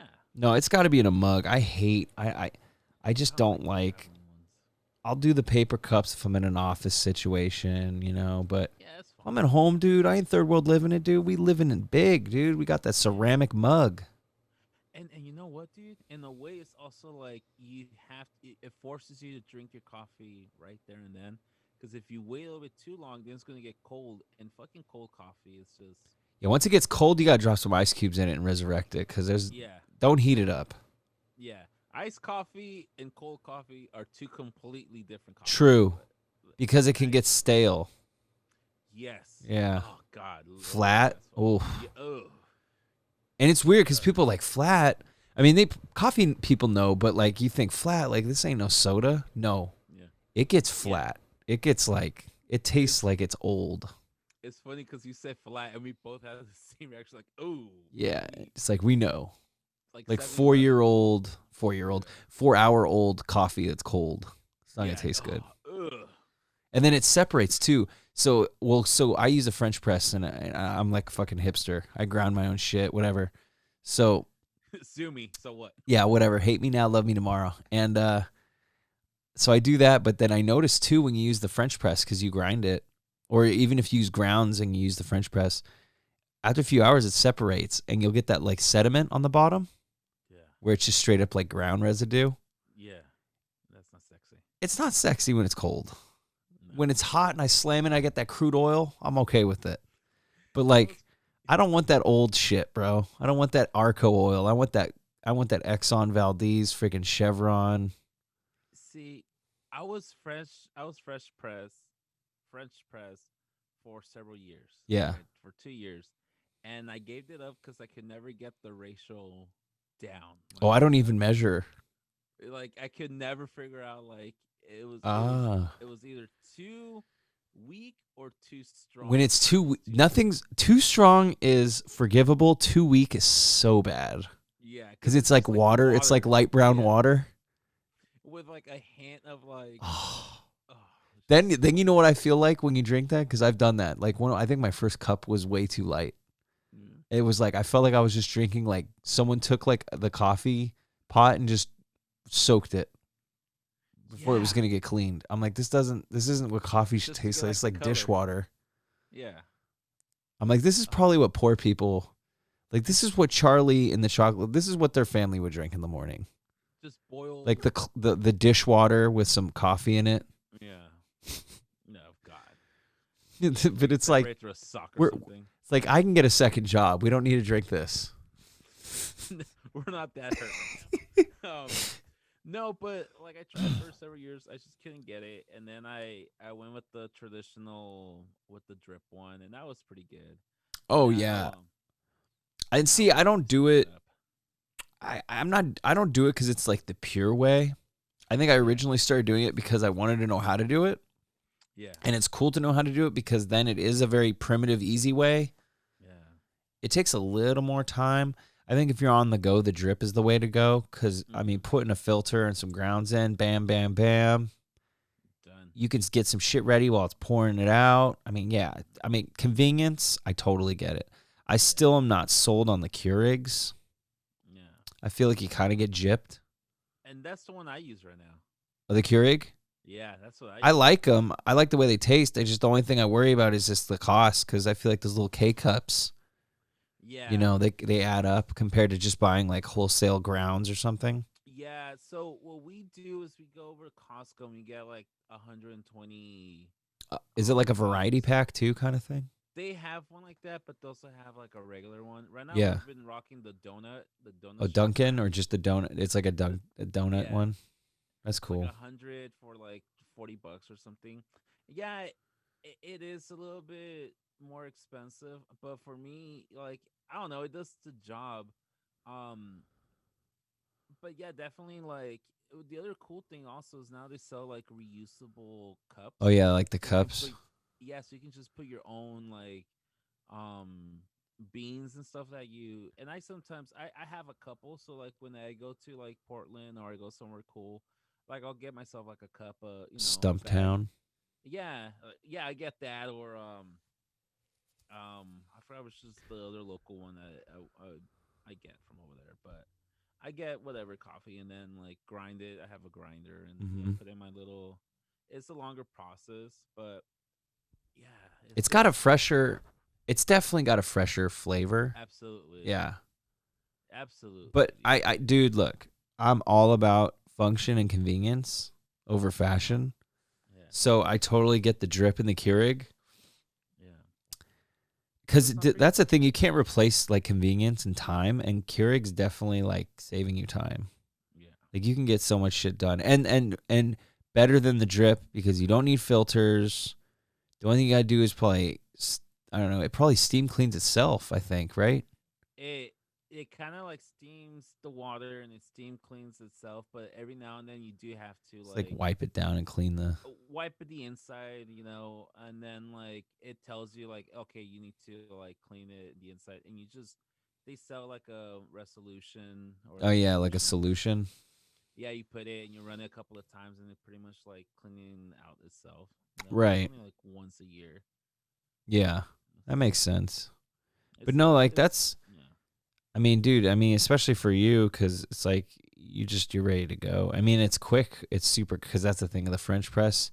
It's at least a 5 minute thing, and that's if the grounds are ground.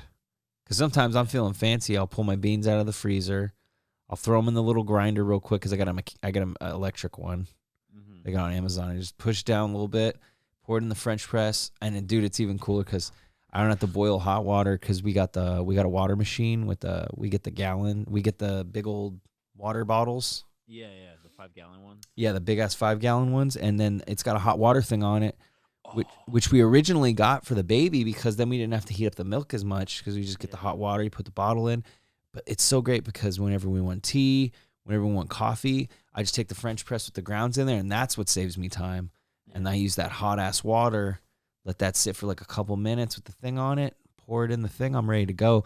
So it is a little bit better than like if you had to, because that's the thing. If I had to boil my water, I don't think I'd use a French press all the time. yeah. That would drive me crazy. Talk about that stuff. Can we talk about how amazing those new water machines are nowadays?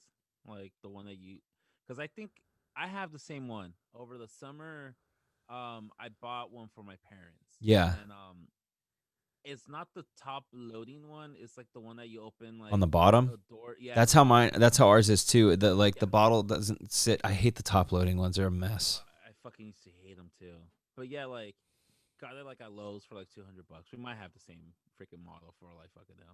Yeah, Because I was just like, dude, this is such a fucking drag. My dad was like, he had like an old like it was just a freaking drag. I'm like, dude, dad, you're fucking old, and it's a drag to do it because those you got things to are lift fucking it heavy. up. You always Yeah, spill a little. and then you're gonna and someone's gonna slip.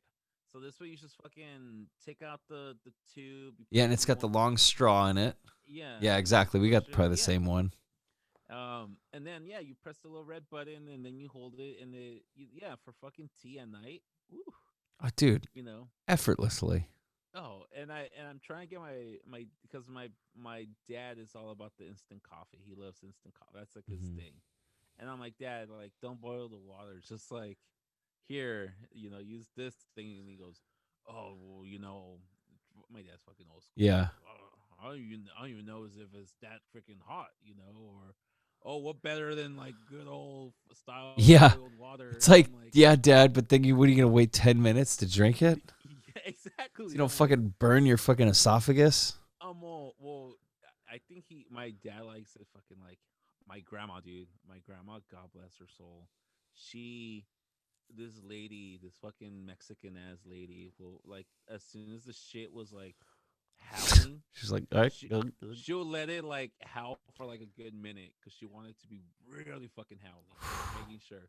Where I'm like, as soon as it freaking like is ready to go, I turn it off. So I she'll wait like the fucking 30 seconds, pour it, and then freaking black coffee, instant coffee. And she's just like burning her taste buds and she'll like enjoy it. And I'm like, dude, like, you need to like cool that down. But for her, I was like, Yeah, the tits. Like, exactly. I'm like, dude. and I'm like, I like it hot, but I don't want to not taste anything for like 10 days. Yeah, dude. Nothing's worse than a fuzzy tongue. Yeah. Oh, The fuzzy burnt tongue. You can't taste anything. but dude, coffee and pastries. How the fuck did we get here? Oh, yeah. People not respecting People not the, respecting the art of food. yes. People want freaking fast, fast, fast, and you don't realize like if you want good food, it's gonna take time. It takes time, and experience. we're so impatient, and as a society, it's crazy. Everything needs to be now, now, now, and it needs to be great quality and now, now, now. It's like the most unrealistic, just complete dumb bullshit. Yeah. Basically what it is they lack any kind of understanding or empathy for other people, because it's like they wouldn't expect that from themselves, yet they're holding other people to that standard, which is Yeah. just completely insane. But And I think it goes back, just to tie this all up and wrap it all up. It goes back to our theme, what we originally talked about, is why waste your energy and why let it ruin your day and your experience on, thinking that your needs are more important than, anybody else. right. And of course you have to think about yourself first, Hmm. but you also have to look at the bigger picture. Like, are you really gonna trust that fucking hamburger that was made, that came out like in a minute, rather compared to like 10-minute Yeah, hamburger? exactly. Like, there's something about that. Time equal quality equals time. Hmm. You know how long you're gonna savor it, how long it took to create. That's what takes time. The grill master and the grill knows exactly, like In Slow and and Out low. Burger. Yeah, like the Yeah. In and Out hamburger maker. Like, these people like went to college and they're getting paid like $40 an hour to flip a burger, but they know how to cook your fucking burger. Yeah. Um, yeah, I know the name implies like it's gonna be quick and fast, but it's not. You Yeah. wait in line. There's a reason why people wait half an hour in the drive-through and not hit up McDonald's and get yourself, to get a fucking Big Mac or something. Yeah. Or a McRib. Oh, God bless those McRibs. I still haven't tried one. I tried it once on the video, and then I haven't tried it Yeah. yet. You and your review made me almost not want to try it again. I was trying to be respectful to No, you. I mean I'm not shitting on you. I'm saying Yeah. it opened my eyes up to knowing how crappy that is. What? Like I literally lived in this lie that I called the McRib for Yeah. years. I think even Ryan's in on the lie with me. I think Ryan is a McRib fan if I'm not wrong. Perhaps. I think I don't know. I might be wrong. I know he's a McDonald's fan, but Yeah. I'm just like I just always remember being like I like the McRib, and then like listening to your review, I realized I was lying to myself this whole time. Especially, I think when something that like stick with you was when I said, it Oh, tastes like a very well prepared like microwave well, you know what? burger. You know what? As soon as you said that, I thought a McRib literally is a riblet, Hungry Man style. Mm-hmm. It's a TV dinner rib. Yeah. And then when you think about it like that, you're like, why would I pay for that? Yeah. I've been deceived. The fucking It's grimace and the fucking hamburglar are lying to me. it's funny that those two characters come up again because we just brought them up from Well, our other podcasts a couple days I mean, ago. we are on the subject of fast food. But Yeah. no, I did bring up grimace because of that as well. Oh, look at you with your transactions, your transitions. Cross podcast. Yeah, I mean, we were going to get into that, but I don't know. I think we're going to maybe get into that a little more next week. Yeah. We had a tough week, guys. We're human. Yeah. But we got a new project coming out, Balls of Fame, on the 27th. This is going to be released on the 24th, I believe is Monday. No, the 25th is a Monday. And this episode of Tales is going to be out on Monday the 25th. Our new episode of the Balls of Fame, our first episode of Balls of Fame podcast, will be out Wednesday, January 27th. At Balls of Fame Pod on Twitter and at Balls of Fame Pod on Instagram. I'm going to be putting some drops on here, probably on the page as well. But I just wanted to kind of tell you guys what we got going on. And just let you know, like, it's gonna be really fun. Like, it's basically a sports show that's not a sports show. So we have a lot of subject matter that covers the wide world of sports. A lot of our subjects are, what we're all mutually interested in. Some of us are exclusively more versed than others, which is great because it allows us to learn more from each other and then to collaboratively just bash things and or glorify it and celebrate things. But it's all around kind of a wild card fun time. There's a lot of production that goes into it. A lot of work is being put into this, and I think everyone's gonna really, really dig it once we put it out. And I'm super excited because I know the more we do it, the better we'll get. And it's only gonna push these projects better as well because our communication's getting better, and this is gonna be opening up a lot of opportunities for us, man. We might be seeing in the next year or two with Tails. We might be getting some more credibility to the point where we can have some guests. Yeah. So I'm keeping an open mind. I mean, you always run into people, and I just think this move that we're doing with this project, Balls of Fame, is going to be the next step for us. And I'm just super happy that you guys included me in on it. So I'm thankful, and I wanted to say thanks. And let's make it happen, dude. Let's fucking change the world, dude. Yeah, man. I'm excited too. I feel like with my time so far with the L3 podcast and seeing that podcast grow and become to what it is now, which is fucking amazing to say the least. Yeah. What that podcast has become, the rise and fall and the rise again of that podcast Mm-hmm. to what we started here with Tales from the Head and how it's growing and how we're expanding and we're rising, and then with this new project I feel like the for me anyways, Boss of Fame is like a merger of these two podcasts I'm already a part of. Yeah.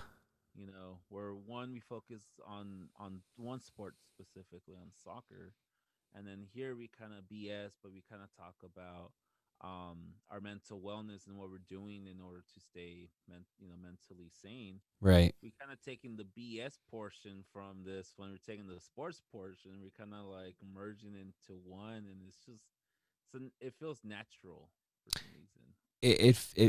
It definitely feels natural, and I think that's gonna be the way it comes off as well, which is why I know it's gonna do well. Yeah. And I'm just excited because it's forcing us all to step our games up. Like Yeah. my production game got massively overhauled in the last week and a half, thanks to Daryl and Elise, and my communication's gotten better just because now we're doing 2 pods a week. Yeah.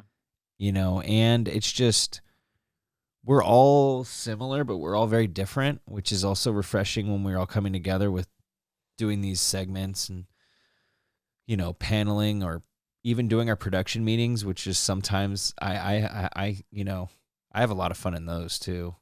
Yeah. So and this things that I don't think people realize how key it is to a to podcasts. With balls of with this one tells from the head. There was pre-production of it. There was talks about it. We figured out the name of it before. We know how we marketed, we labeled it. right. Were both. We had an idea what we wanted, like down to like the intro song. Like I remember we had a conversation. I'm like, I kind of want that '80s horror movie kind of vibe, and you're like, that's exactly what I'm thinking about. Yeah. Down to the logo. Like I remember just explaining it like over like text messages, and it was like, oh yeah. And then when you send me like the logo, I'm like, this is exactly what I was talking about. That's Like this perfect. is yeah. So it's just it people don't realize how much production or how much thinking the little details go Oh into yeah. producing. And like yeah, you brought up Elise. Elise is a phenomenal artist who did our logo for Balls of Fame. Well, that too. And I failed to kind of bring that up. Yeah, absolutely. You're right. Big ups to her on the design on that. But I was actually also just referring to her like project management and Oh yeah. just being organized with everything. Like Yeah. that really stepped my game up for planning my projects. And Mm-hmm. so like I said, and 100% her art is like next to none. I mean, holy crap, it was like so good. I'm like, this is like better than like pro comedians. Some of them get cartoon stuff and it just doesn't look right. But I Yeah. was just like, I've never seen myself as a cartoon, so it was like super Yeah. cool. I was like, that's so cool. I'm cartooned, Yeah. you Yeah, know? yeah, no, and it's awesome and it just feels so great. My biggest concern with that podcast was okay, well, Daryl and I we have chemistry already through the L3 pod. Right. Obviously, you and I have this chemistry through this one, Uh-huh. but it was like the merger of you two and then how I'm going to fit within that chemistry. And Yeah. then you're going to bring in a fourth person who Daryl knows, but we don't know. So Yeah. it was kind of like, and I think like after within like the first minute of that very first pre-production video or chat, we were like, yeah, this is gonna be awesome. Oh yeah. This is gonna work out. Like we knew we're BSing, we're shooting ideas, and we're like, yeah, this is gonna work out.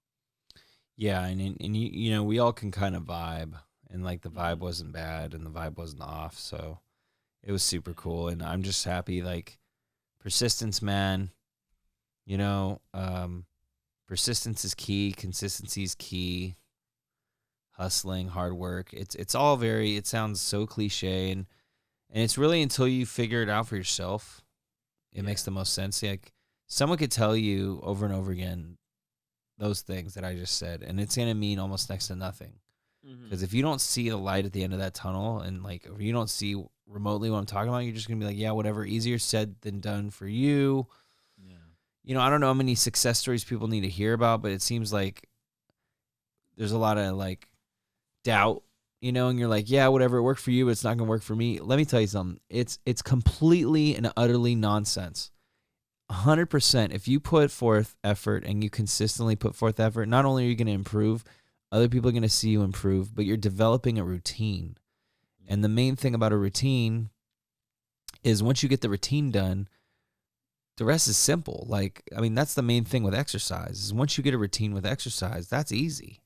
And Mm-hmm. it's like once you get your mind disciplined to say, look, this is what we do now, you know, like kind of what we've done, like for the last 5 months, we've been saying once a week, let's do this. And it's been a commitment, you know, that we've honored and it's definitely shown, you know, it's showcased how much better we've gotten. So Yeah, absolutely. I commend you with your busy schedule and all the stuff you do because you're probably one of the busiest people I know. And, it's pretty dope that you can still not be like tapped out, bored, and boring, and still bring a lot to the table, like as if you don't have any other projects. So I think that's pretty cool. Awesome, thanks, man. You I know. mean, it it saying that is really most a testament for you and the people who I work with or associate with. Yeah, you put in so much work also, dude. Like setting this up, doing the audio, mixing it in, putting it out there. Like I just sit here and talk. You do all these little things that I don't get involved with, and you work a 9 to 5. You're a parent, you're a husband, have your home, you have your 2 kids, and like you're a busy person too, man. So don't give me all the credit. You definitely deserve some of it. And so it's amazing how this functions, and we all make time for it, and we all kind of like Mm-hmm. balance it. And I think that's the biggest thing is being balanced. And it's just like, and I think like I told you in our text earlier today, we were talking like, yeah, for me, this all has to be fun. And whenever like anything else needs to, like your mental wellness and everything needs to be taken care of first before we can do this. Mm-hmm. So like days where you're like, hey man, can we switch up the recording to another day? I'm like, yeah, of course. No, I know, Like it but I goes also from there. know that you're really flexible, chill dude. So that's Yeah. why I check in and say, um, you know, I don't want to keep doing this, and it's true. And I noticed the trend the last 2 weeks, so I kind of made the executive decision and we changed it up. We changed our Yeah, day. for Fridays. But it makes the most sense, dude, because we were getting burned out. I mean, you were doing, I don't know, I'm maybe 4 weekdays straight, I think. Maybe Yeah. 3 or 4 at least now. And I'm like, I just was doing two. And Yeah. it was rough. Especially with work and you know, Steph fucking works hella hard too, but it was just like I've been anytime you start something new, it always feels a little more challenging, and that's because we don't have the routine down. We don't have all our production stuff disciplined yet. But once we get the music done, we get a few episodes under our belt.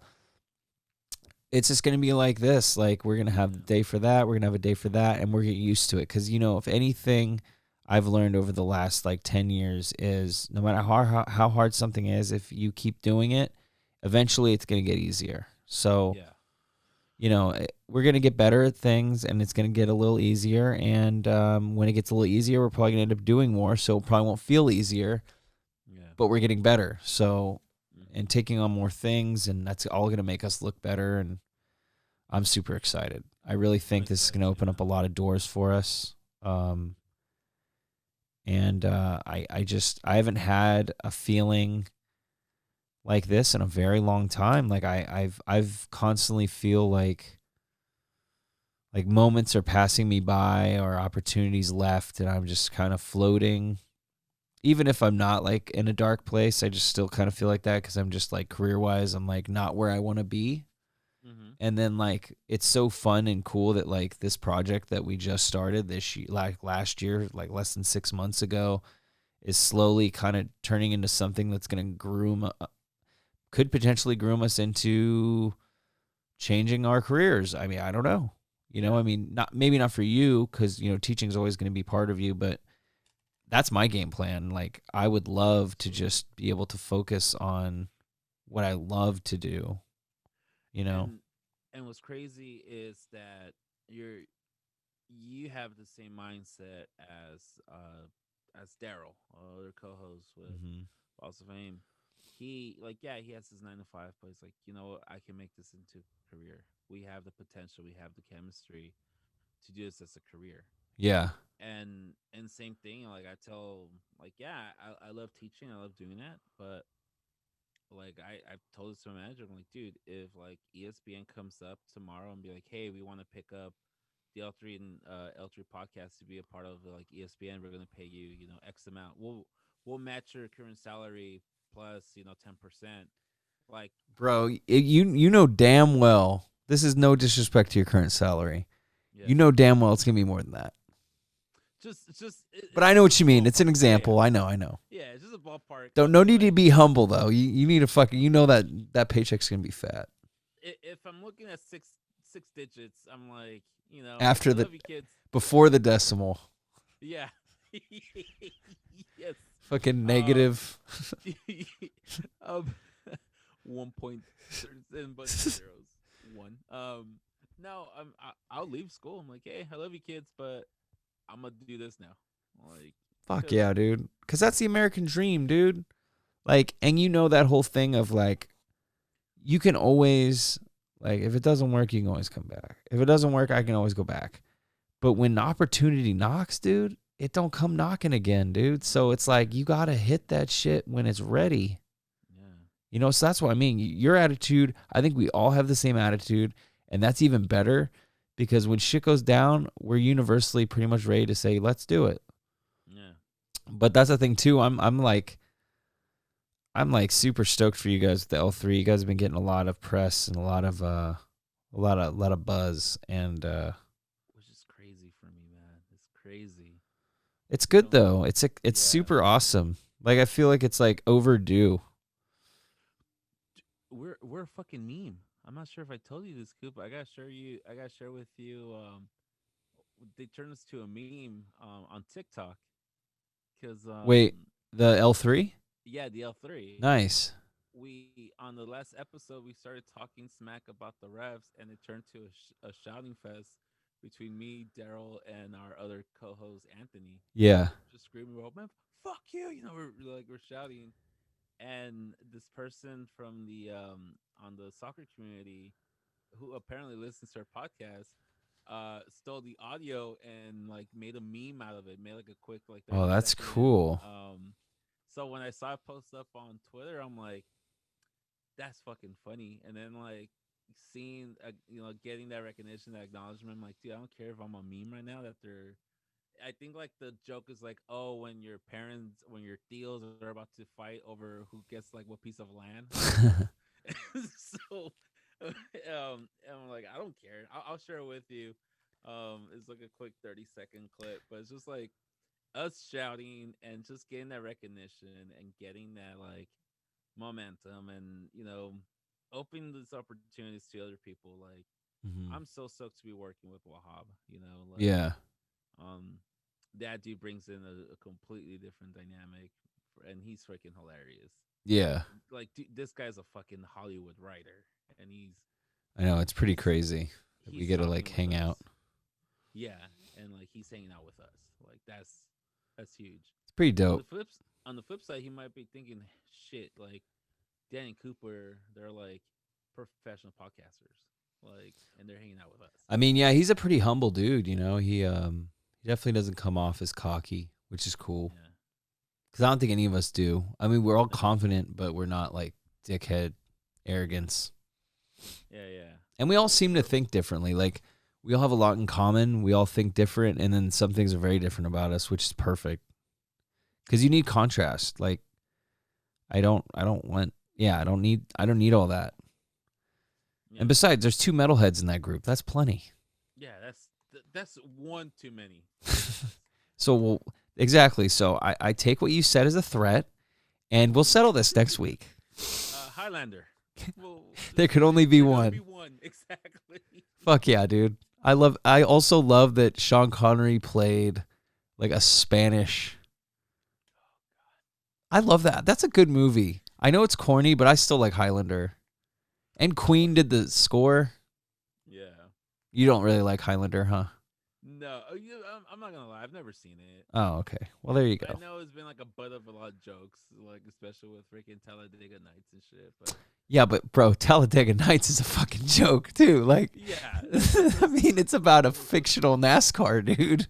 and the best part on that one is when the French guy he's Oh, at the Sasha. bar, Sasha, and he Sasha Baron, and he puts the jazz music, and everybody's like, "What the hell is Oh this yeah, because crap?" they're all rednecks. Yeah, and he goes, "It was in the jukebox." He's like, "Yeah, for profiling," something like that. Oh man, I'm like, Isn't that the one where he kisses him in the face? Is that yeah, the I part think where they're at the bar? yeah, they're like holding hands and kissing, and like I think he breaks his hand. He goes, "Just say you like crepes." It's like, "What's crepes?" Like they figure out then Oh yeah, they're he like, wanted him "You to love say he likes crepes." crepes. Yeah, even though he just admitted he loved them, but he won't say it. So he goes, "Okay, just say you like really skinny pancakes." And He's one of like the boys being like, like a "Hey, proud American. yeah," and then but he's like, "Regardless of this, we go get some after?" It's like, "Oh, absolutely, we're gonna have to get some after." But yeah, just being like a proud American, like, "No, I will not," I will not Yeah, say it. Fucking hilarious movie, that is that's a funny movie. but yeah, Highlander. Haven't seen it, It's but there can only decent. be one. Decent All right, you movie. know what? You watched Everending Story, and I'm pretty sure it's less corny than that. You're probably right. I don't want to shit on Everending Story. It's No, no. I'm not. Let's be real. Let's be real. Let's No, be no, no, that's real. not fair. That's not fair. No, Space no, no, Jam, no, because I need to rewatch it, and it's been a long time. But no. You're Space no, Jam is no, corny as fuck. We can no. But admit you're that. 100% correct. Never ending story is fucking corny. But it was Like the 80s. message. It's not shitting on it. It's just the decade. Yeah. Like it kind of had an era of corniness, even on the horror movies. Okay. So I guess I mean that more in like a decade way, not in a put down way. Okay. Because I was gonna say because Clash of the Titans was like corny, shitty, but Clash of the still Titans is fucking kind good. of corny-ish. But that's But also because I feel like the effects didn't age. yeah. Because maybe at the time it wasn't as corny. But so didn't Space Jam. You go No, back and you're right. see. Because space, or maybe it was that we were just dumb kids. Our parents probably didn't really like it We either. wanted to believe. Dude, our folks probably hated that movie. You know how like you think your parents you don't give a shit, and then and it's funny when you have kids and you're like, dude, our parents probably hated everything. Like, because there's so much things that me and Steph will just look at each other and be like, okay, here we go. You know, like What what? do you Huh? kids like? Do your kids like watching like a fucking Life of Ryan on So I don't fucking watch it, but I've asked Steph about it, and she's like, the parents are weird, the kid's a little weird. yeah. She's not into it. Emma, oh god. You know what I hate? I can't stand Blippy, and it is so popular with kids right now. Which one's Slippy? He's like an adult man who talks like a kid, wears suspenders and glasses. It's just I've never been into this shit, dude. I didn't like Steve on Blue's Clues. No, no. The Filipino Steve now is less creepy than the white one, but still, I'm just not. It's just I I mean, don't. in all fairness, there's a Mexican called Chabelo, and he's like the dude's like 90 now. He's pretty old, Is that the but B or no? no.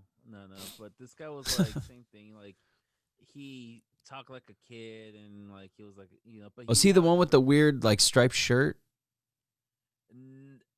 similar but different. Okay, my bad for interrupting. Still. No, you're good. But yeah, he had like a variety show like Saturday mornings, and it Uh was huh. like Chavelo with his friends and shit. And now he's like he obviously he's not doing it no more, but like he was like 70 and still playing this character. Not the one that you're talking. The one you're thinking about is in Chavo, which Oh, I okay. actually do. I have him here. Okay, you're talking about this guy right here. Where? Wait. Hold on. Yeah, exactly. Yep. So this is the Mm-hmm. Chavo. That's the guy you're talking about. The one I'm talking about, his name is Chabelo. It's a different character. Gotcha. But yeah, same thing. But no, oh god, those yeah. I know what you're talking about with that lippy whatever. It's just Dude, it's just kids love it because it's like it makes sense to them. But like in 5 years, like you're not gonna be into this. there's my niece loves this like older guy who dresses like a woman, like an older lady, and she's like a super bitchy lady. And Huh? like she's taking care of like two kids, and the kids are always like pranking her or something. It was just Yeah, it's so oh weird. god. Dude, and you know what me and Steph think too? So sometimes we want to watch the shit because then we're like, parents just turn the shit on and leave. Like, what if this Yeah. shit's got some weird ass fucking subliminal fucking bullshit? It's like, Yeah. kill your parents, make sure you don't eat your vegetables.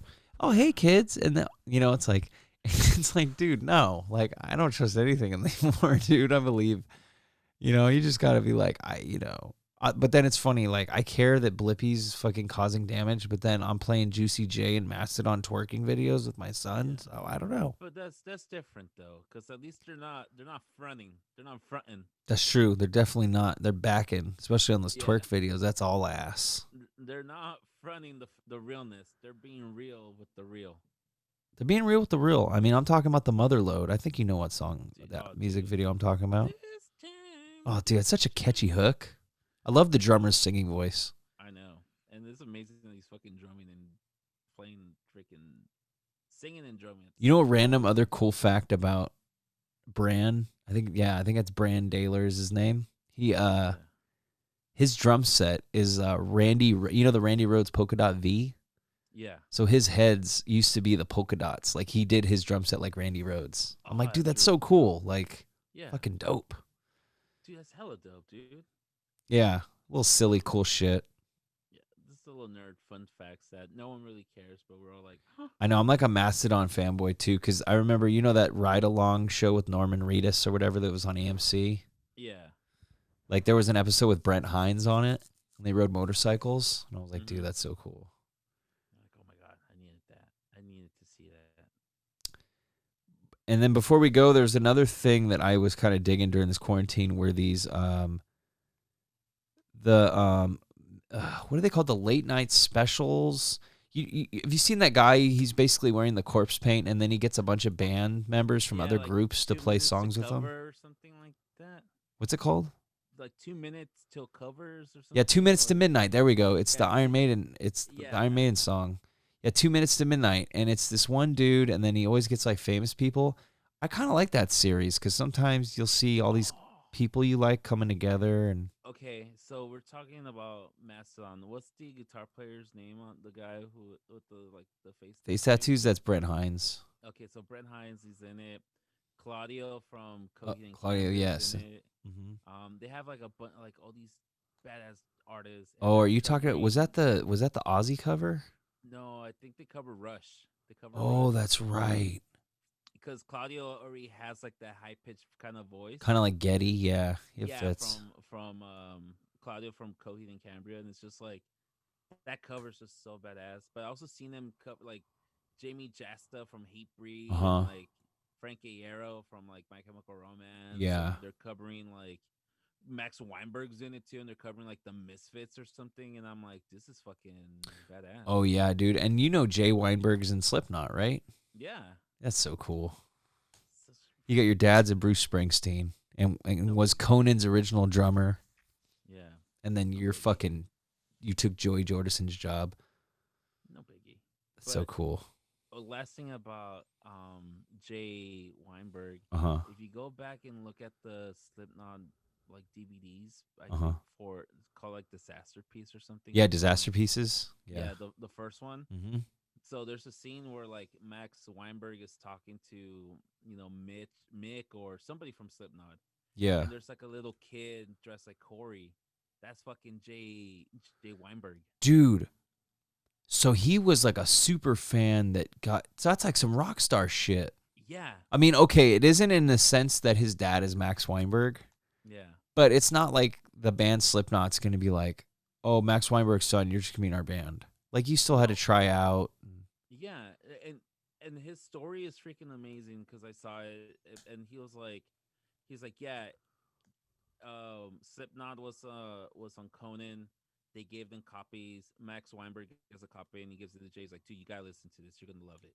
Jay becomes a fucking fan. 2 weeks later or a month later, they're seeing them live. They're backstage because like Max, whatever, Yeah.